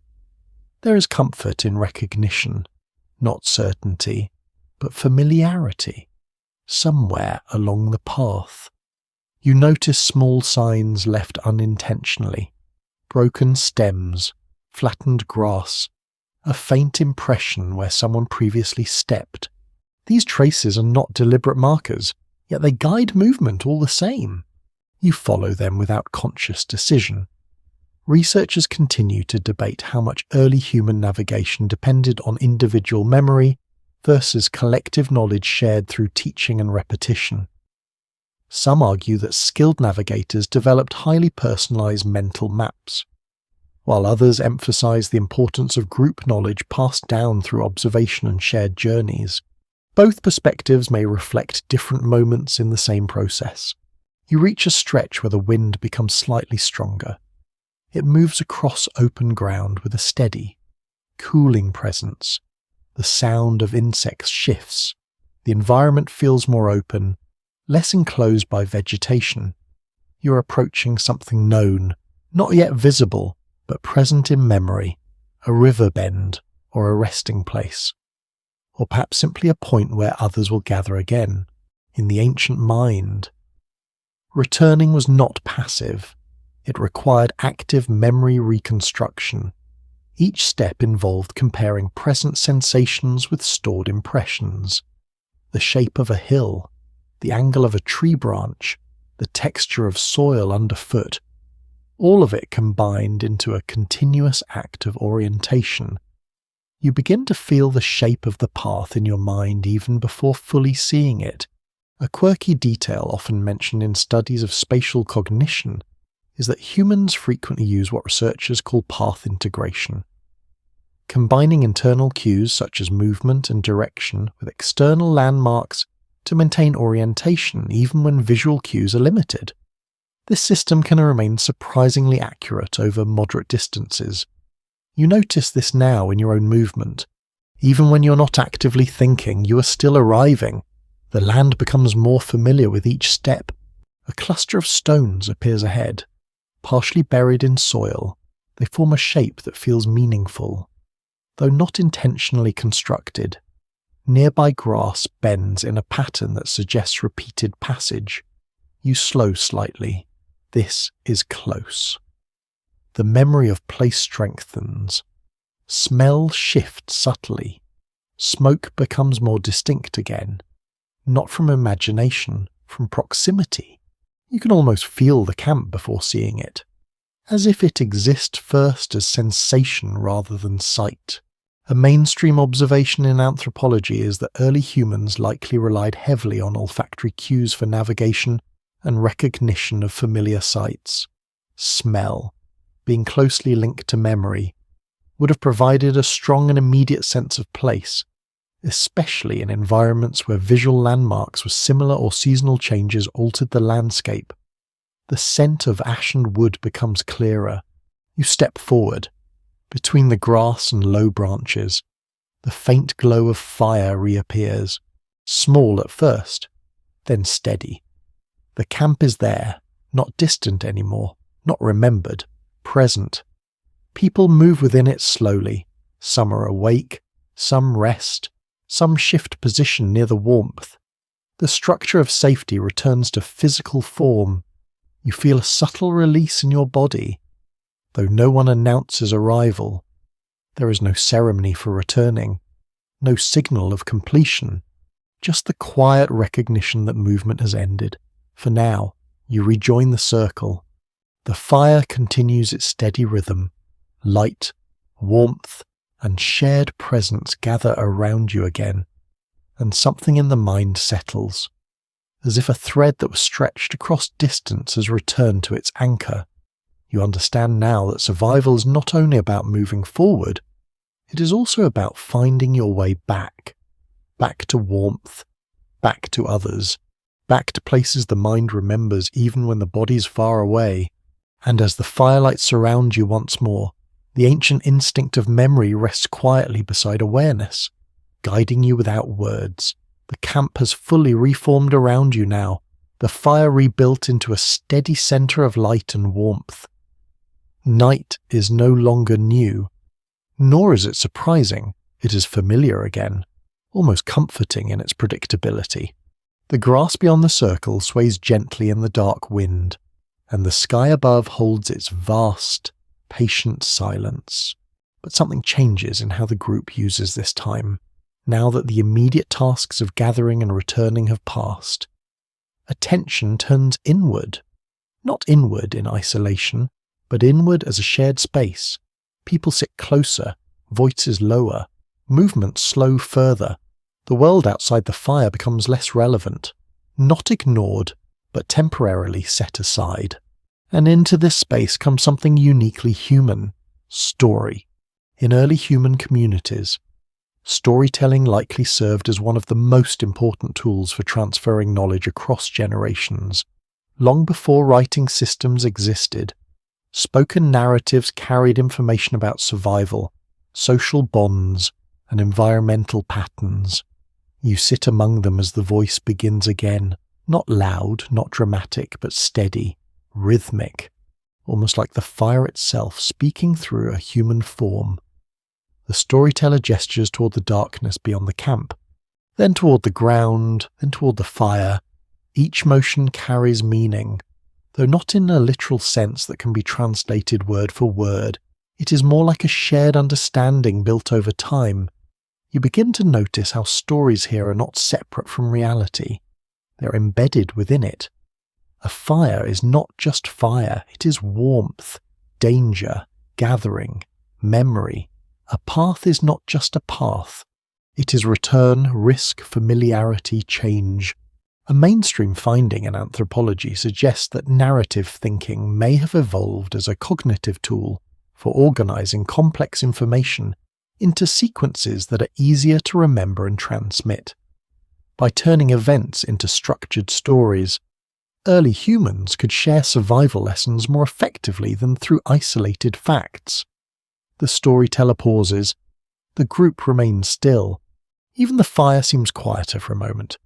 Then the voice continues.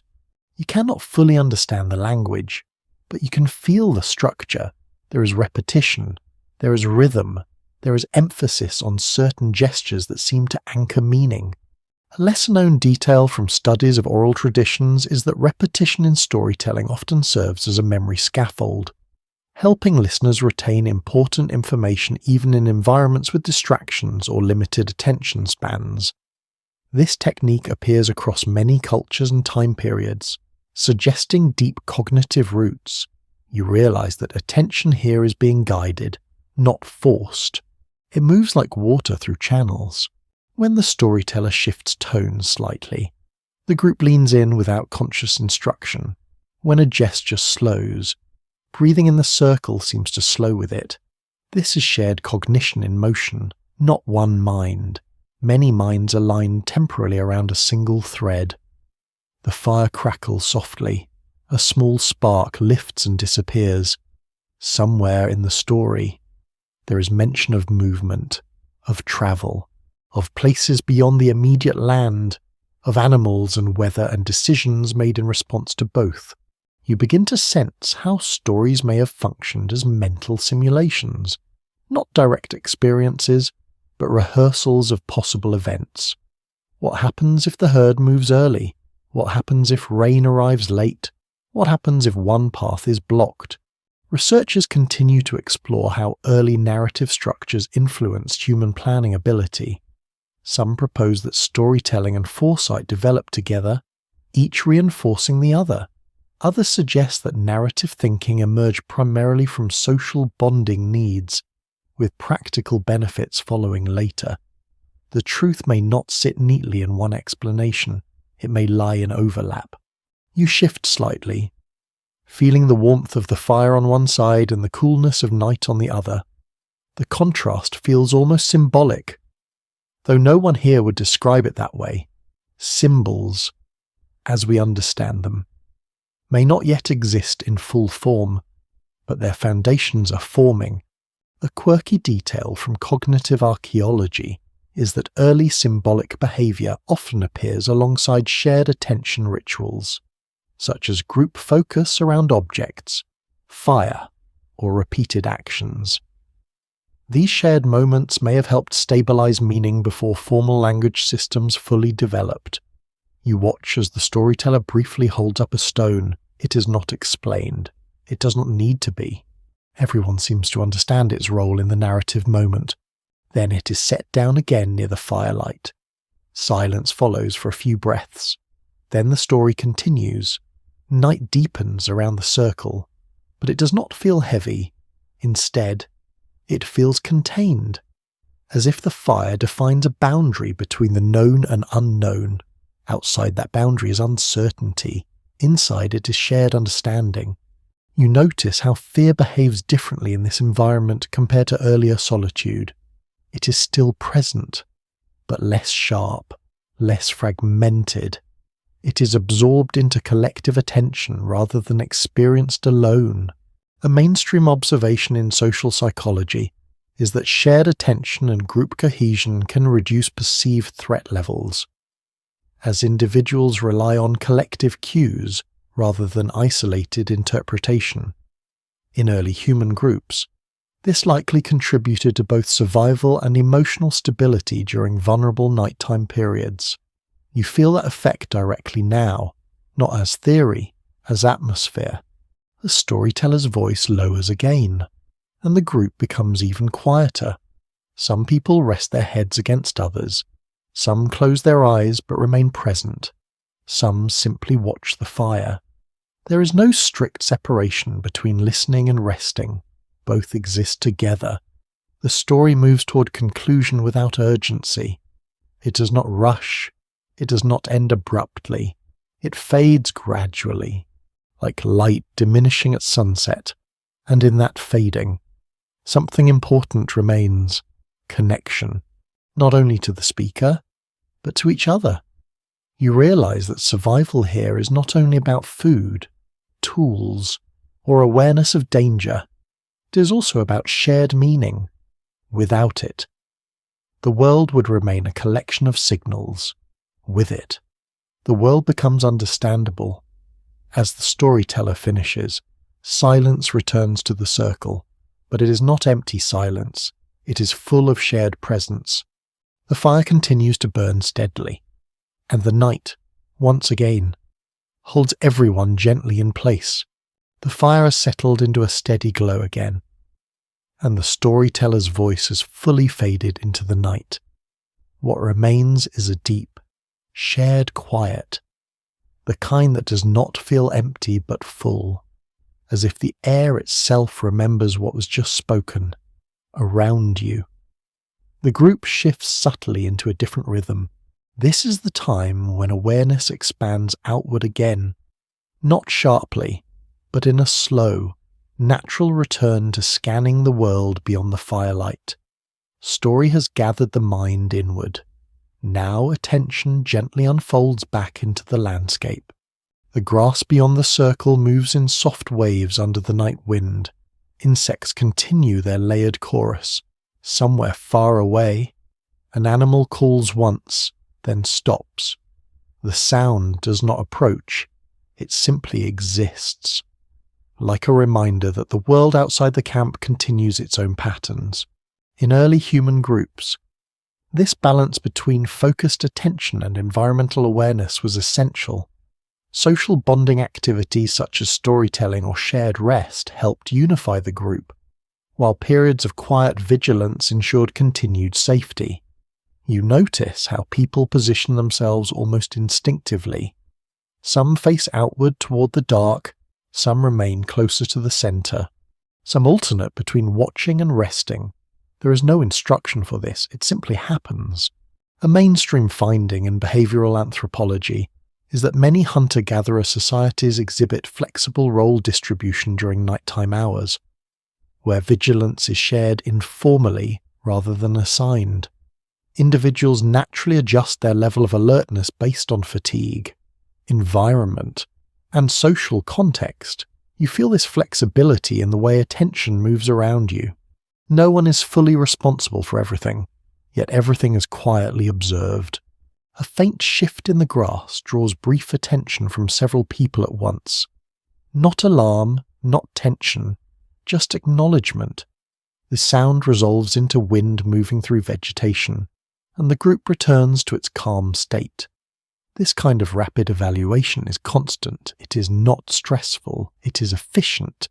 A lesser-known detail from studies of perceptual adaptation is that humans can quickly learn to distinguish between meaningful and meaningless environmental cues in natural settings, reducing cognitive load over time.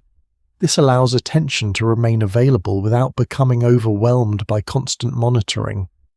You realize that the mind here is not trying to eliminate uncertainty, it is learning to live with it.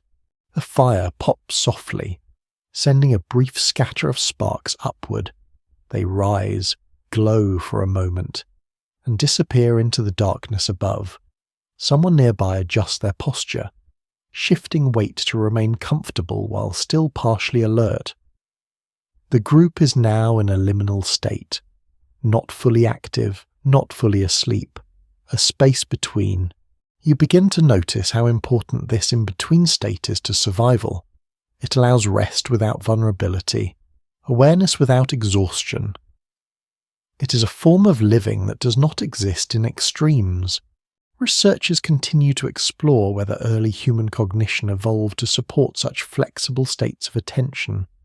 Some suggest that the ability to transition smoothly between alertness and rest was crucial in environments where threats could appear unpredictably. Others argue that social structure played an even larger role in maintaining group safety during these periods. Both ideas seem visible here in practice. You look around the circle again.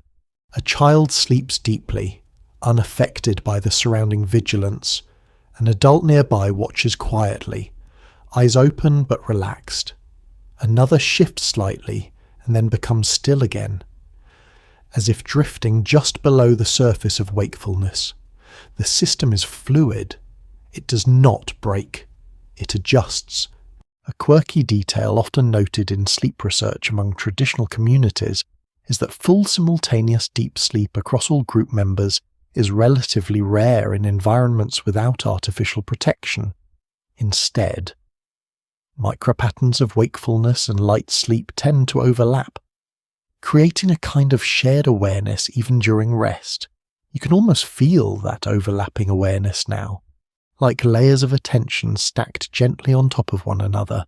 The night feels less like absence and more like shared experience. Beyond the firelight, movement appears briefly at the edge of vision. A small animal, perhaps, or simply shifting grass catching moonlight. No one reacts strongly. The moment is registered and released. This ability to let go of non-threats quickly is as important as detecting threats themselves. Energy must be conserved. Attention must be balanced. The fire continues its steady presence, anchoring everything within its small circle of warmth. Shadows move slowly across faces and ground, shaped by flame rather than wind. You begin to understand how survival here depends not on constant action, but on calibrated awareness, knowing when to watch closely, knowing when to rest, knowing when to trust the group. A mainstream observation in ecological psychology is that human perception is deeply shaped by environment, meaning that attention and awareness adapt to the demands of the surrounding landscape. In open environments, vigilance becomes broader. In sheltered environments, attention becomes more focused and inward. Here, in open grassland under night sky, awareness expands naturally, but it does not scatter. It is held together by the fire. You lean slightly closer to its warmth. The heat touches your skin in a steady, grounding way. The scent of smoke is faint but persistent, blending with earth and plant matter carried in from the day. Somewhere in the group, a soft murmur rises and fades again, not forming into speech. It is almost like the camp reminding itself that it is still here, still together. Time passes without markers. There are no hours, no numbers, only changes in light, sound, and temperature. The stars shift slowly overhead, though their movement is too subtle to notice in a single moment. Yet over time, everything changes, and the group changes with it. You feel yourself becoming part of that rhythm, not separate from it, not observing it from outside, but included within its flow of attention, rest, and awareness. The ancient survival instinct is no longer something you are watching. It is something you are participating in, a quiet system of being alive together in a world that never fully stops being unknown. The fire continues to burn, the night continues to breathe, and the circle remains whole. The night deepens again, but something subtle begins to shift within the camp, as if attention itself is slowly changing direction. The fire remains steady, yet the group is no longer focused only on its warmth or the familiar safety of its circle. There is a sense, quiet and unspoken, that something more distant is being considered, not danger exactly, not curiosity alone either. Something in between. You notice it first in the way people begin to look outward more often, past the firelight and into the surrounding darkness where shapes are less certain and meaning is harder to hold. The grass beyond the circle moves gently, and the wind carries faint, shifting sounds that seem to invite interpretation. In early human life, this moment of awareness toward the unfamiliar was constant. The world was never fully known, and every boundary between safe space and unknown space required attention. You're not alone in this feeling. The group seems to share it. A mainstream fact from paleoanthropology is that early Homo sapiens and related hominin groups often shared landscapes with other human species, including Neanderthals in certain regions of Eurasia.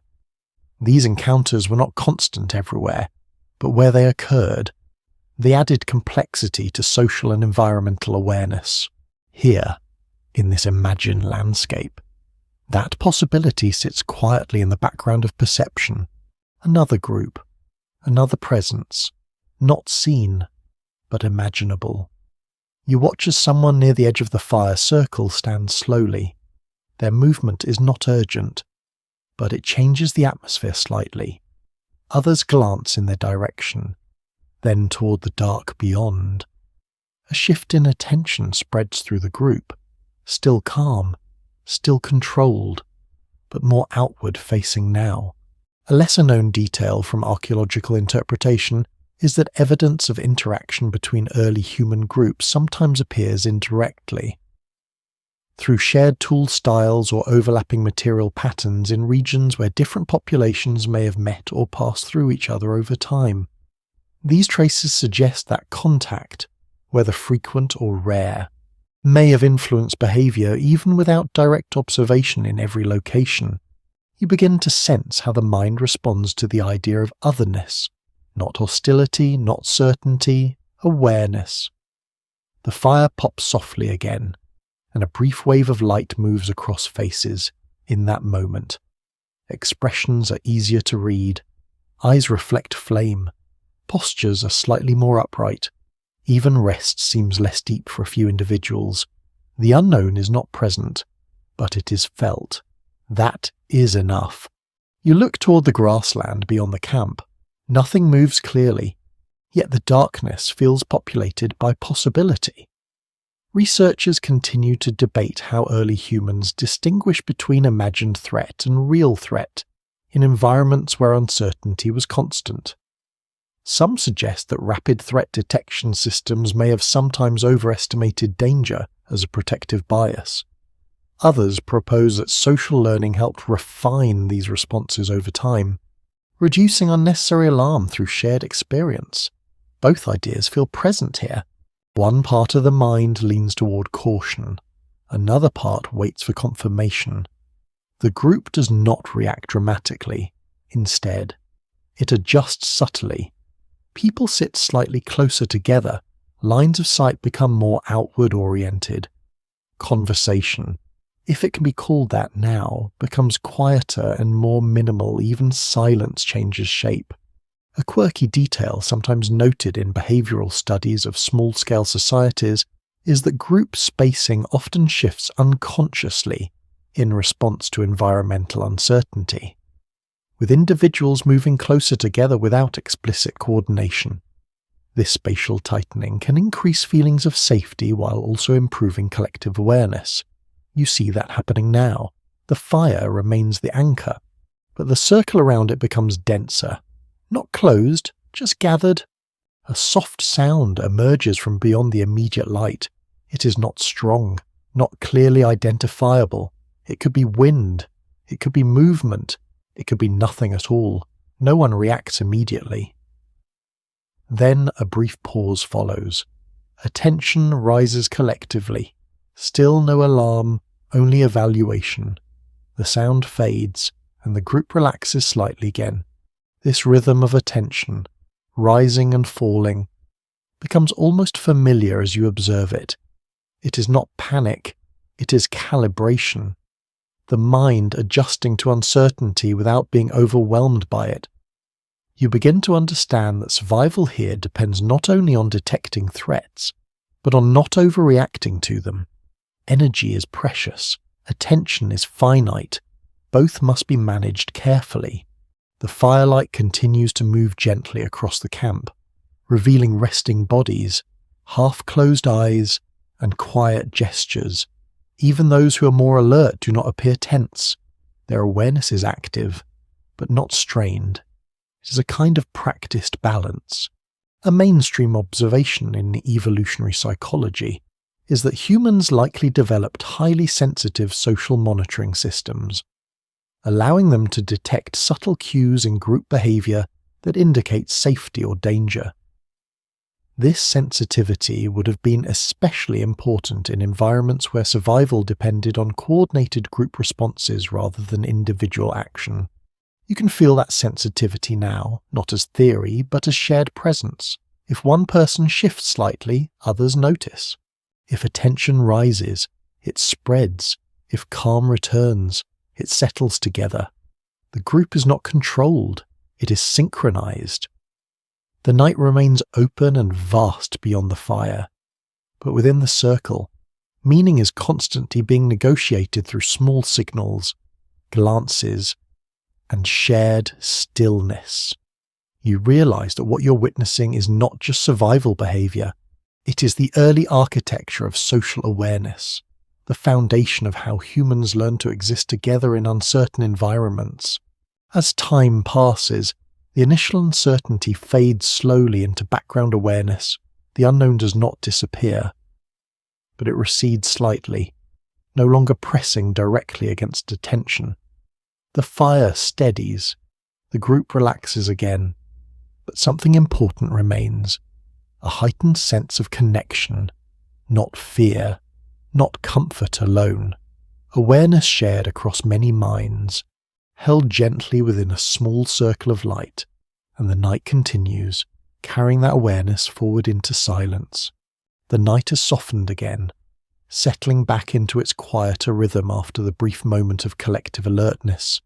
The fire is steady, its light low and warm, casting long, gentle shadows that move slowly across the ground like thoughts drifting in and out of focus.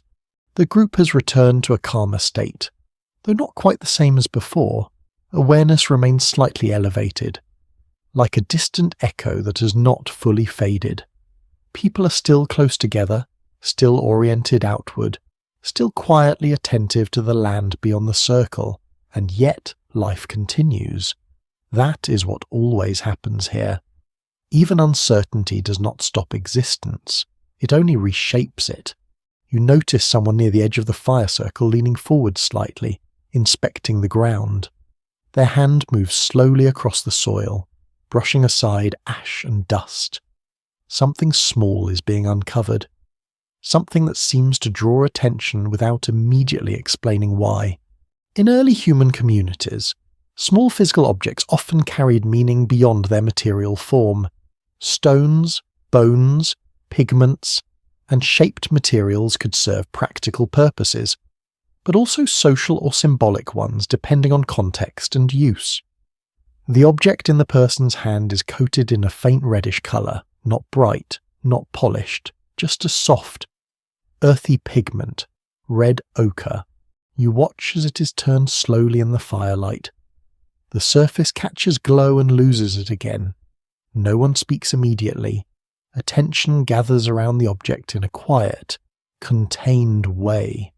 A mainstream fact from archaeology is that red ochre use appears at multiple early Homo sapiens sites dating back tens of thousands of years or more, suggesting that pigment use was widespread and possibly significant in social or symbolic behaviour. Its exact meaning remains uncertain, but its repeated presence across different regions indicates it was more than accidental. You feel the shift in atmosphere as the object is passed gently between hands. Not urgency, not fear. Something more reflective. A lesser-known detail from archaeological interpretation is that ochre may have been used for a variety of purposes, including body decoration, hide preservation, adhesive preparation, or marking objects. Its versatility makes it difficult to assign a single function, which adds to its mystery in the archaeological record. Here, in this moment, its purpose is not explained, it is observed. Someone rubs a small amount between their fingers. The colour stains lightly against skin. The gesture is slow, almost thoughtful, as if testing texture, weight, and meaning all at once. You notice how attention in the group shifts from outward vigilance to inward contemplation. The same people who were scanning the dark moments earlier now focus closely on a small object in the firelight. This transition is not random. It reflects a deeper human pattern. Attention is not fixed in one mode. It moves between survival awareness and meaning-making.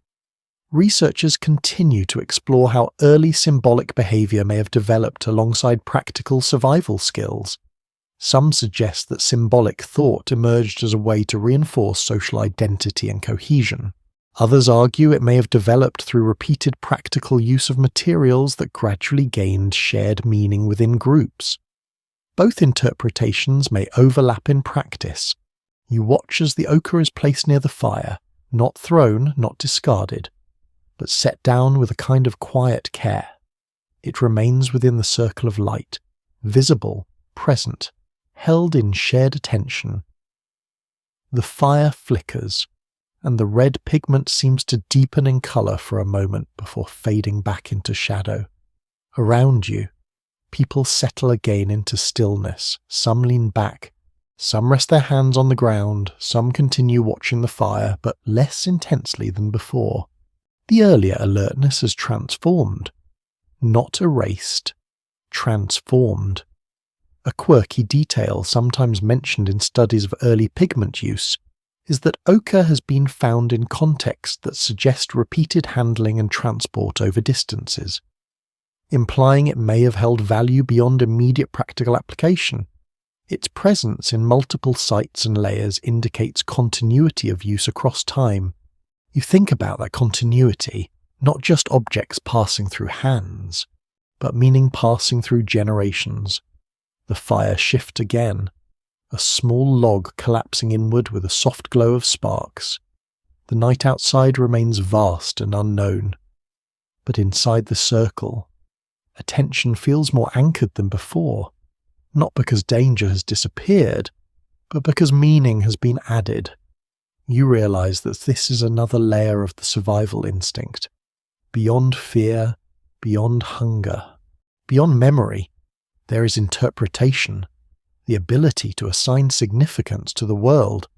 A mainstream observation in cognitive archaeology is that symbolic behaviour, whether through pigments, objects, or repeated gestures, may have contributed to strengthening group identity, helping early humans distinguish between shared us and unknown others.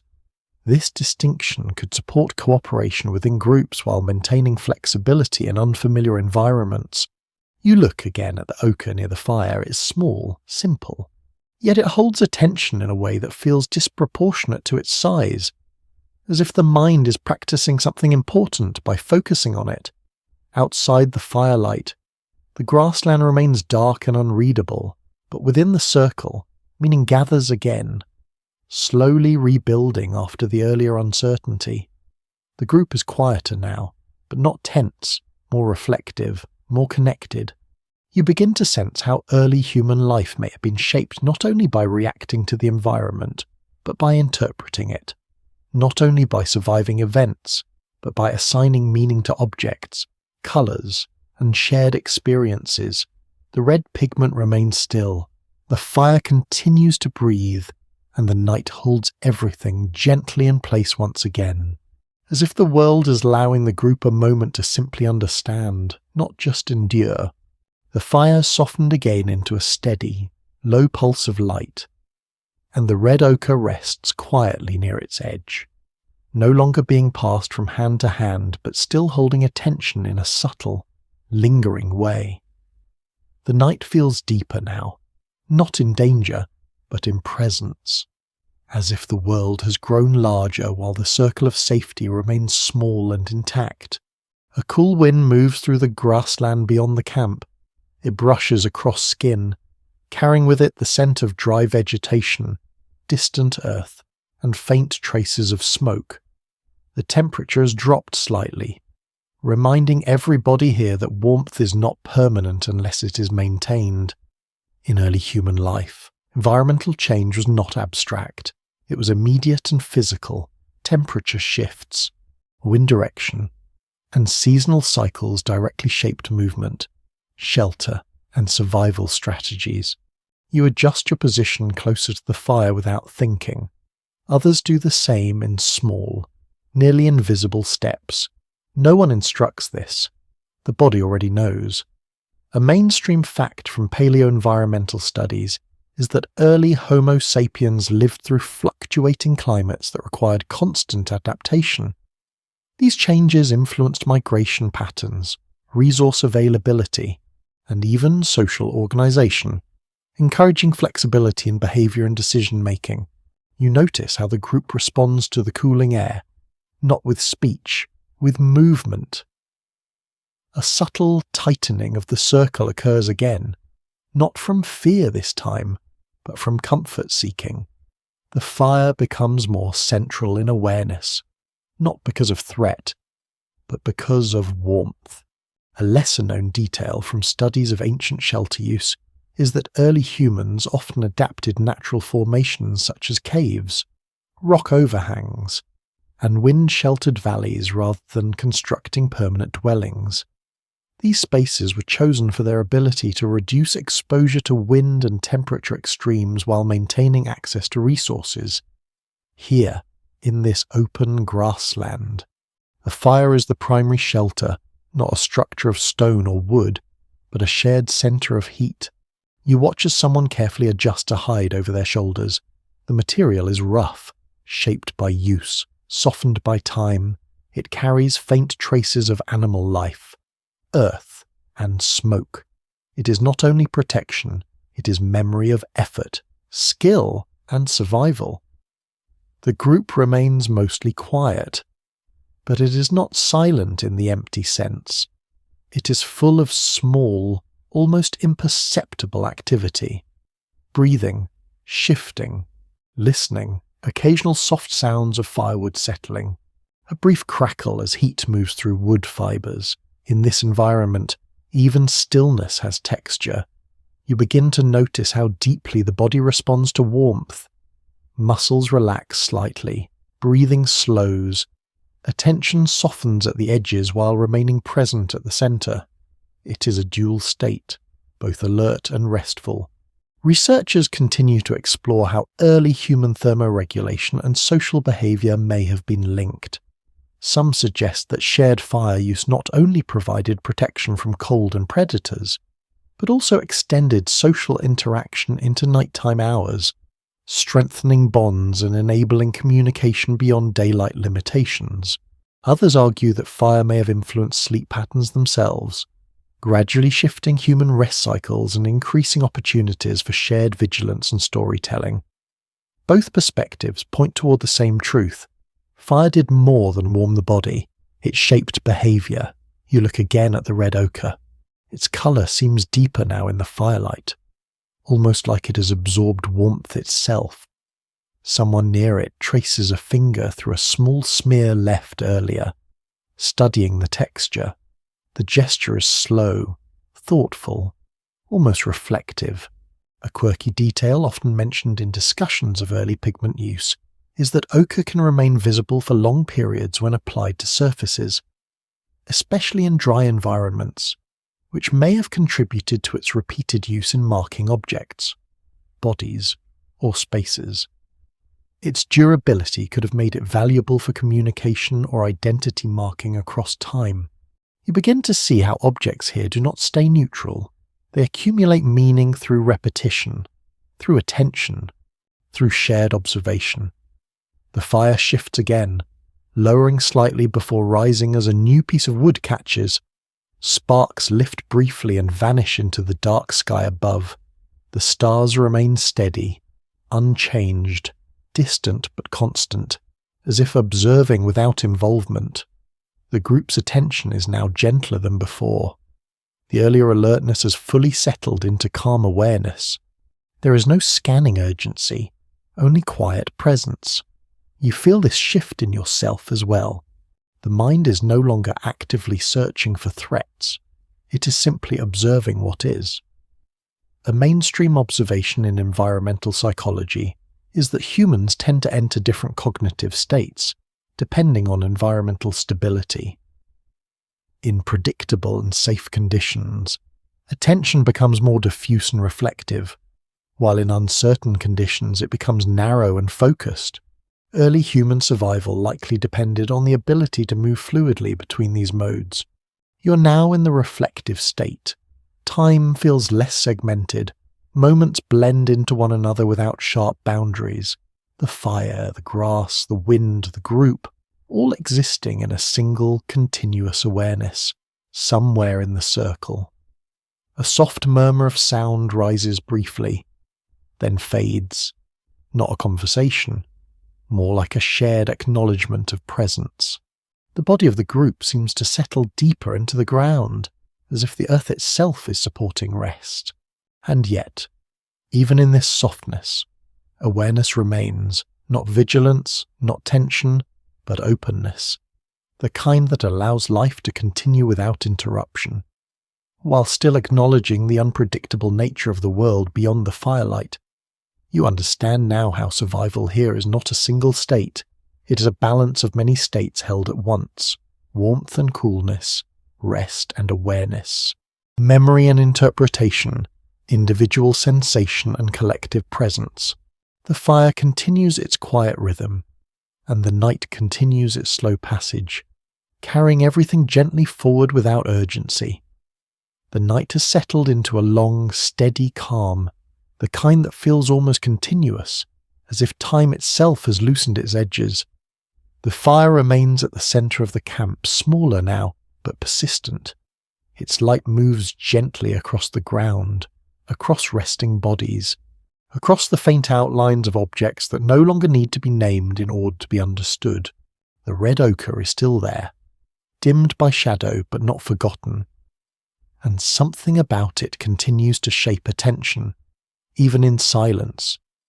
You notice how the group has changed again, not in structure, but tone. Earlier, there was alertness, then reflection.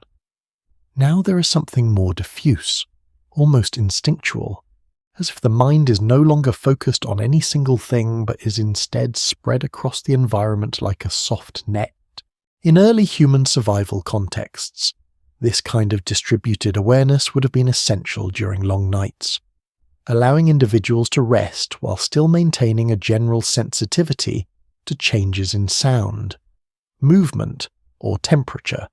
You lie slightly closer to the fire, feeling its warmth shift across your skin in uneven patterns. Heat is not constant here. It pulses, fades, and returns depending on wind and fuel. Even comfort requires attention to maintain. A cool draft passes over the grassland beyond the circle. It does not bring urgency with it, only reminder. The world outside remains active, even if unseen. A mainstream fact from paleoecology is that early Homo sapiens experienced environments where resource distribution was highly seasonal and spatially uneven, requiring constant adaptation in movement, diet, and social organization. This variability likely reinforced both cooperation and flexible decision-making within groups. You feel that flexibility now in the way people rest. Some are fully asleep, others are half awake, others shift between the two states without clear boundaries. There is no strict separation between roles. Awareness itself is shared, not assigned. A lesser-known detail from ethnographic studies of modern foraging communities suggests that nighttime rest is often punctuated by brief awakenings, quiet adjustments, and shifts in position, creating a layered pattern of sleep rather than a single uninterrupted block. This pattern may reflect ancient sleep strategies shaped by environmental uncertainty. You begin to notice how sound defines this stage of the night. Not loud sounds, small ones, a breath-changing rhythm, a piece of wood settling in ash, a distant rustle that may or may not be meaningful. Each sound enters awareness, is briefly held, and then released. The mind does not cling to it. It evaluates and lets go. The fire emits a soft, steady crackle. Occasionally, a spark rises and fades. The glow is low enough now that faces appear partially hidden, emerging only when flame shifts. There is something almost dreamlike about this state, even though you are awake, or partly awake. The boundary is unclear. You realize that perception itself has become less rigid. Attention flows rather than focuses. It moves between body, fire, grass, and sky without fixed direction. This may be one of the oldest forms of human nighttime cognition, not deep sleep, not full vigilance, but a layered awareness that allows survival without exhaustion. Researchers continue to explore how early human sleep architecture may have been shaped by environmental pressures. Some suggest that lighter, more flexible sleep patterns allowed groups to maintain partial awareness across the night. Others propose that social sleeping arrangements reduced individual risk by distributing awareness across multiple people simultaneously. These interpretations highlight different aspects of the same lived experience. Here, both feel present. You notice a subtle shift in the group when a small animal sound passes beyond the firelight. It is brief, barely noticeable, and yet it creates a momentary pause in collective awareness. No one reacts strongly. The sound fades, and the group returns to stillness. This pattern repeats in many forms through the night. Small stimuli arise, attention briefly gathers, then it dissolves again into calm. It is not anxiety, it is calibration.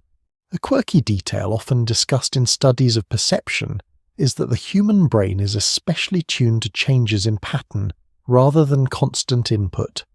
Sudden shifts in sound, light, or movement are more likely to trigger awareness than steady background noise, which becomes gradually filtered out over time. You can feel that mechanism operating gently here. The fire is constant, the wind changes. Attention follows the change, then returns. The red ochre is now barely visible, partially absorbed into shadow and ashlight. Yet its presence still seems to anchor attention whenever it catches a brief flicker of flame. It is not important in a practical sense at this moment, but it is not meaningless either. Meaning here is not fixed, it is responsive, shaped by context and shared attention. You begin to sense how early human cognition may have developed not as a single system, but as overlapping layers of awareness, memory, and interpretation that work together in shifting environments. A mainstream observation in cognitive evolution studies is that human adaptability is closely linked to the brain's capacity for flexible attention, allowing individuals to switch between focused tasks and broad environmental monitoring depending on context. This flexibility would have been especially valuable in unpredictable ecosystems. You feel that flexibility now in your own awareness. It does not stay in one place, it drifts. The fire, the sky, the ground, the group, everything is part of a continuous field of perception. Somewhere in the circle, someone turns slightly in sleep. Another adjusts their position closer to warmth. Another remains still, eyes open but unfocused, watching without intention. The night continues without interruption. No single moment defines it. It is made of transitions, and in those transitions, survival quietly persists. You realize that nothing here is fully separate. Not rest from awareness, not fear from calm, not individual from group. Everything overlaps, gently layered, held together by shared presence and the small, steady fire at the center of it all. The night has reached its deepest stillness, the point where even the wind seems to slow, as if it is careful not to disturb what has settled into place. The fire is now low, a concentrated glow of embers rather than flame. Yet it continues to breathe faint warmth into the circle of resting bodies. Everything feels quieter, but not empty. Instead, the world feels layered. You notice how sound has changed. It is no longer made of distinct events, but of textures. A soft rustle here, a distant shift there, the occasional breath of someone sleeping nearby. Even silence seems to have weight, like something gently pressing against awareness. In early human environments, this kind of extended night would have been both ordinary and essential. Darkness lasted long enough that groups had to develop ways of existing within it, not just enduring it. You lie near the fire, feeling the ground hold your body with steady support. The warmth is faint now, but still present, like memory made physical.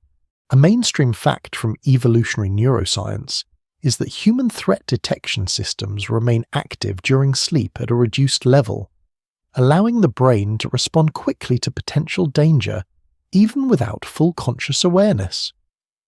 This background monitoring likely played a key role in early human survival during vulnerable nighttime periods. You feel that idea reflected in the way the group rests. No one is fully shut off from the world, even in sleep. There is a sense of partial presence. A lesser-known detail from studies of nocturnal behavior in traditional societies is that individuals often develop heightened sensitivity to familiar environmental cues, such as the sound of their own group members versus unfamiliar movement. This selective awareness helps maintain rest while still detecting meaningful changes in the environment. You begin to notice how the camp has its own sound identity. The fire, the breathing, the subtle movements of people who belong here. Anything outside that pattern would feel different, noticeable. The night continues to unfold slowly. The sky above is dense with stars, their light steady and distant, without artificial illumination. The heavens feel less like a background and more like a presence that surrounds everything equally. You realize that the boundary between earth and sky feels thinner here. A quirky detail often mentioned in studies of perceptual ecology is that in low-light environments, humans rely more heavily on auditory and tactile information than visual cues, which can alter spatial awareness and increase sensitivity to subtle changes in the environment. You experience that shift now. Sight is limited. Sound becomes primary. The body becomes an instrument of subtle detection. A small movement occurs near the edge of the firelight. It is not dramatic, just a shift in grass or a slight change in air.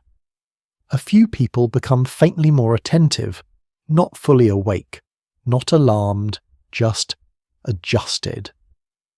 The sound resolves into nothing significant. and attention relaxes again. This cycle repeats through the night in different forms. Small variations arise, the group responds minimally, then returns to rest. It is a rhythm that does not interrupt sleep so much as coexist with it. You begin to understand that survival here is not about eliminating risk entirely. That would be impossible. Instead, it is about distributing awareness across time and individuals so that no single person carries the full burden of vigilance. A mainstream observation in social ecology is that many small-scale human groups develop shared risk management strategies where attention, labour, and awareness are distributed across members in flexible patterns rather than fixed roles. This allows groups to function efficiently in environments where conditions change unpredictably. You can see that principle alive in this quiet moment. Some sleep deeply, some remain lightly aware, some drift between states without clear distinction. The fire continues to glow faintly, its light now more symbolic than functional. It marks the centre of shared presence rather than simply providing illumination. You feel your own awareness begin to soften at the edges, not fading, but loosening. Thoughts are less structured now. They move without urgency, like water finding slow paths through uneven ground. The sensation of time also shifts. Without clear events to measure it, the night feels continuous, stretched, unbroken. And yet, within that continuity, life persists in small signals, a breath, a shift, a distant call that does not approach. The group responds without coordination, yet in harmony. Attention rises slightly, then settles again. No words are needed, no explanation is required. A lesser-known detail from sleep anthropology suggests that in pre-industrial environments, human sleep was often lighter and more fragmented than modern expectations of uninterrupted rest, allowing for natural intervals of wakefulness that could be used for awareness, caregiving, or simple reflection. You feel that fragmentation here not as disruption, but as balance. Sleep is not a single state. It is a landscape of shifting depth. The fire dims further, becoming a soft red presence embedded in ashen wood. Above, the stars remain unchanged, distant witnesses to the slow passage of time. You begin to feel something subtle forming in awareness, not thought exactly, more like recognition. That survival is not a moment. It is a continuous arrangement of attention, rest, memory, and shared presence. Nothing here stands alone. Everything depends on everything else, and in that dependence there is stability. The night continues, and the circle remains intact. The night is now at its quietest point, the deep middle where time feels almost suspended, as if the world is holding itself still for a long breath. The fire has become a bed of glowing embers, soft and low, radiating just enough warmth to keep the centre of the circle alive. Around it, the group rests in layered stillness. Some are fully asleep, bodies relaxed into the ground. Some remain lightly aware, their presence almost indistinguishable from sleep. Some drift between the two, never fully crossing into either state. You notice how this creates a kind of living continuity, where the camp never fully disappears into unconsciousness, even though most individuals are resting. In early human survival contexts, this balance between rest and awareness was not optional. It was necessary. The environment demanded both recovery and readiness, often at the same time. You lie near the fire, feeling the faint pulse of heat that still rises from the embers. It is not strong enough to dominate sensation, but it is steady enough to remind the body that warmth is still present. A mainstream fact from sleep research is that human sleep cycles naturally move through stages of varying depth, including lighter phases where the brain remains more responsive to external stimuli. These stages likely played an important role in early human environments where complete vulnerability for long periods would have increased risk. You feel that variability reflected in the camp around you. Nothing is fully fixed. Everything is in transition. A soft sound moves through the grass beyond the firelight. It is brief, unclear, not easily categorized. A few individuals shift slightly, not waking fully, but adjusting position in response. The sound fades quickly, leaving no trace except memory. No one reacts strongly. The system holds. A lesser-known detail from ethnographic observation of contemporary foraging societies is that nighttime environments are often interpreted collectively, with individuals relying on subtle cues from others to determine whether stimuli are significant. This shared interpretation reduces unnecessary alarm and strengthens group stability during rest periods. You sense this collective interpretation happening here without effort. One person stirs slightly, another remains still, another adjusts their breathing. The group responds as a single, distributed awareness. The fire glows faintly, its edges soft and unstable now. Occasionally, a small ember brightens and then fades, like a slow heartbeat stretching across time. Above, the sky remains vast and unchanged, filled with countless stars that feel closer in the absence of artificial light. The Milky Way stretches across the darkness like a quiet river of pale dust. You begin to feel the boundary between body and environment becoming less distinct. Warmth from the fire blends with the air around you. The ground beneath you feels less like a surface and more like support extending outward. Even sound feels less separate, as if it is passing through rather than arriving at you. A quirky detail often noted in studies of sensory perception is that in low-stimulus environments, the brain increases sensitivity to subtle changes while simultaneously filtering out repetitive background input, creating a state where small variations become more noticeable.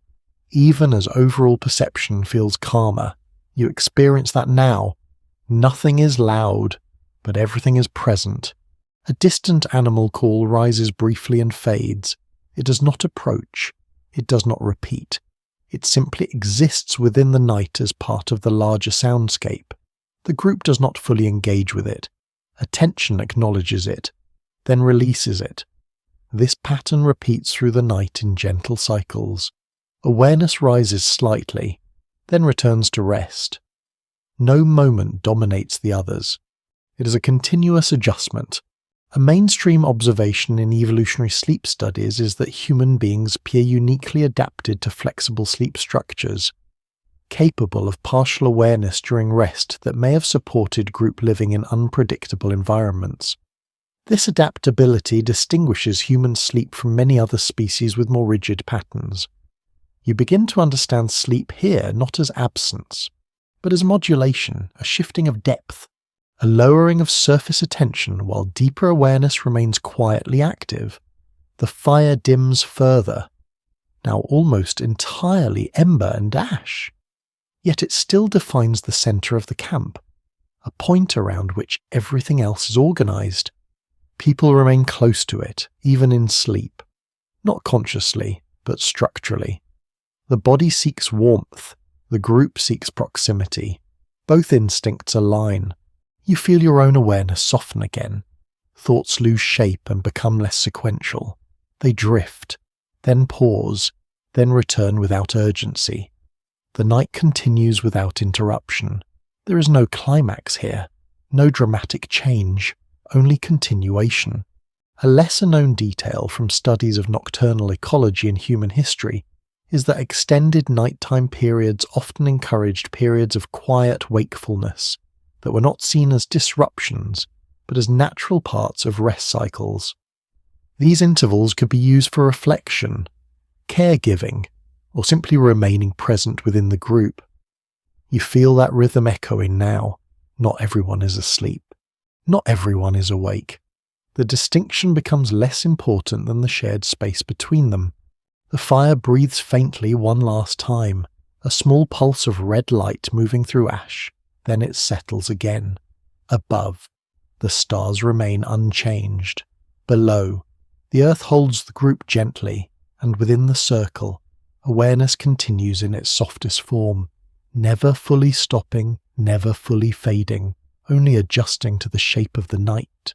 The night is now so quiet that it feels less like a time and more like a condition of the world. The fire is nearly gone, reduced to a faint cluster of embers that glow and dim in slow, irregular pulses. Each glow is brief, as if the fire is remembering what it once was rather than fully being it. Around you, the group is deeply settled. Sleep is no longer layered in visible ways. It is present in stillness, in softened posture, in the absence of movement that does not serve rest. Even those who remain lightly aware are nearly indistinguishable from those who are asleep. The boundary between them has thinned into something almost invisible in early human survival environments. This kind of deep shared quiet was not considered unusual. It was part of the natural cycle of group life, shaped by darkness, temperature, and the limits of human energy. You lie still and feel the ground beneath you as a steady, unchanging support. It is cool where the fire no longer reaches, but not uncomfortable. The air carries the last traces of smoke, faint and fading, blending with the scent of dry grass and earth.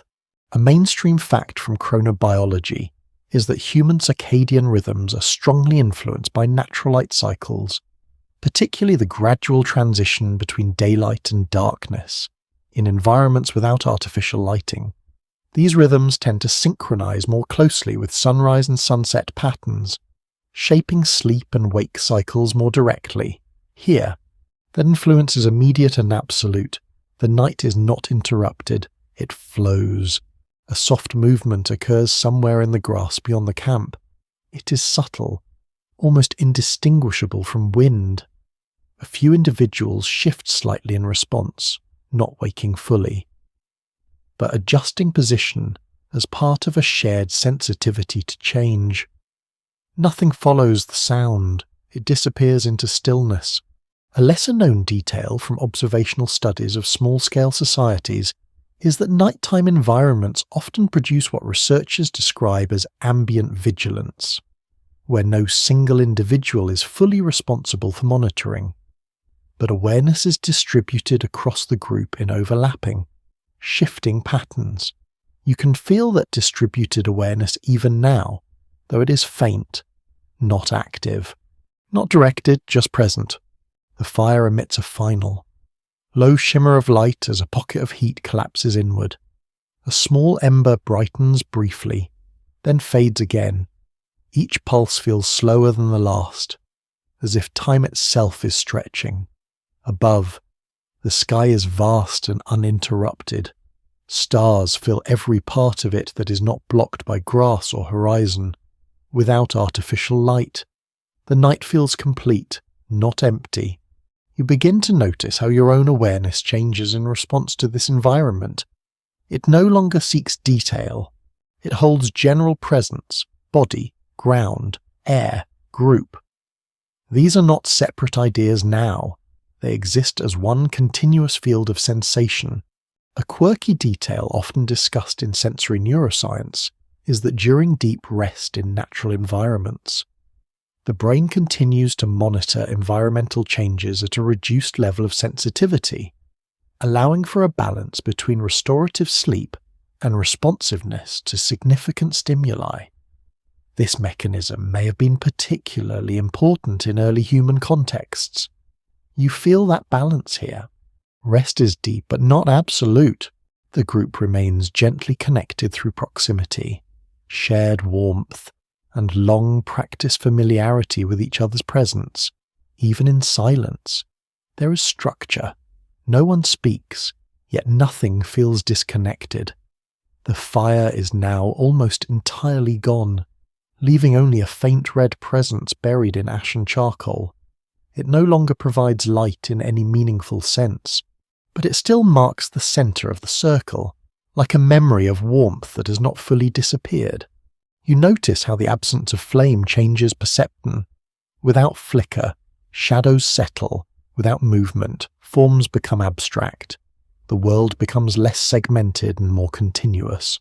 A mainstream observation in environmental psychology is that low light and low stimulus conditions encourage the brain to shift toward internal processing and memory consolidation, integrating recent experiences into longer-term understanding. This may contribute to the reflective quality often associated with nighttime rest. Here, that integration feels almost physical. Experiences from earlier in the day return in softened form: the river, the tracks in mud, the gathered food, the red pigment, the storytelling circle. They do not appear as separate events. They blend into a continuous sense of life unfolding. A lesser-known detail from ethnographic records of modern foraging communities is that individuals often report dreams or semi-conscious thoughts influenced by recent shared activities, suggesting that group experiences continue to shape cognition even during rest. You begin to feel the edges of sleep approaching, though not as a sudden transition, more like a gradual loosening. Thought becomes less structured. Images are less defined. Attention no longer follows direction. It simply rests where it is. The group around you is now almost entirely still. Breathing is the only visible movement, and even that feels slow enough to merge with the night air. The fire is gone in all but memory, and yet the circle remains, not defined by flame, but by presence, by bodies close enough to feel each other without needing to move. You realize that survival here is not only something that happens during waking hours, it extends into sleep itself, held together by shared proximity, shared rhythms, and a long-developed instinct to remain together even in unconsciousness. The night continues without interruption, but it is no longer something you are actively moving through. It is something you are within, and slowly, gently, awareness begins to soften completely into rest. The night no longer feels like something you're inside of.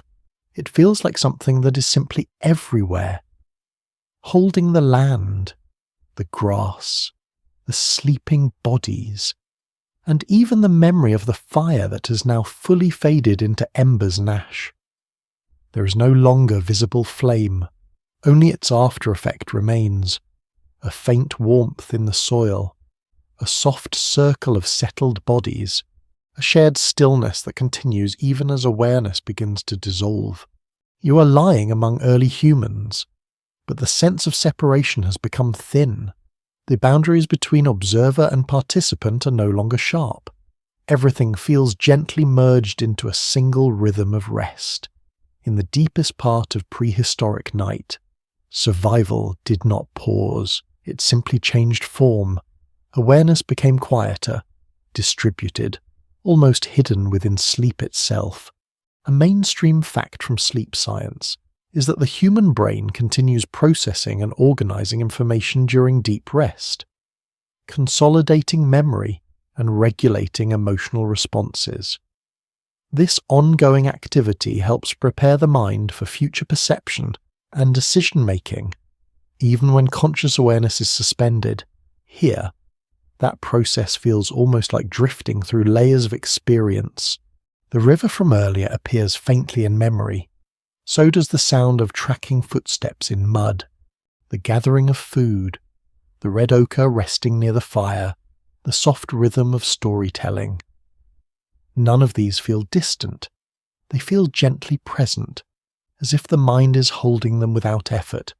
A lesser-known detail from anthropological observation is that many traditional societies describe sleep not as complete absence, but as a shifting state where awareness moves between body, environment, and memory in fluid patterns. Dreams, brief awakenings, and environmental awareness often blend together rather than forming strict boundaries. You feel that fluidity now. Thought does not follow sequence anymore. It drifts, it settles, it dissolves. Around you, the group remains close, even in sleep. There is proximity. Bodies are arranged in ways that preserve warmth and contact. creating a physical sense of continuity even in unconsciousness. No one is alone, even in rest. Separation is minimal. The night outside the circle remains vast, but it no longer feels threatening. Without fire, it is only darkness. Yet within that darkness, life continues in quiet forms. Wind moves through grass. Distant animals shift through unseen paths.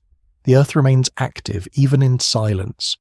A quirky detail often noted in studies of nocturnal environments is that human perception during late-night rest can become highly sensitive to subtle changes in temperature, sound, and movement, even when the body is deeply asleep.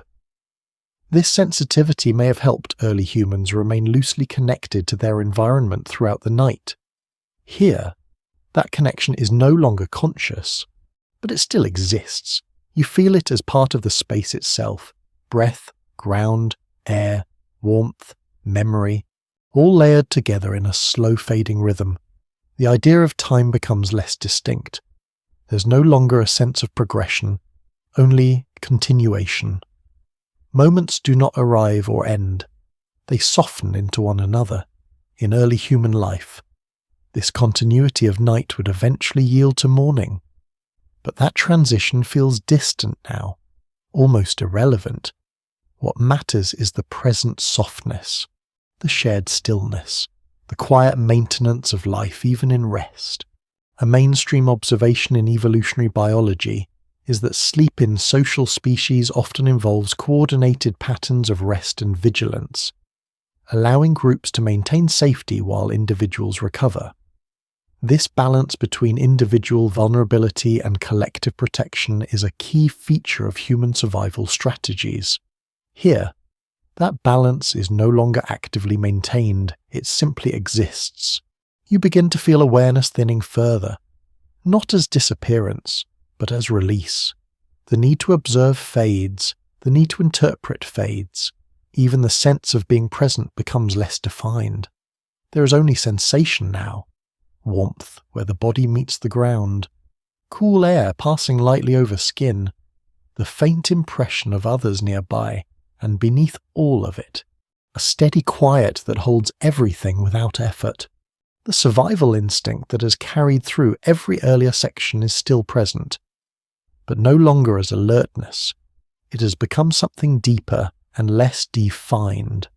Not vigilance, not fear, not interpretation, just continuity of life. The night continues, but it no longer needs to be followed.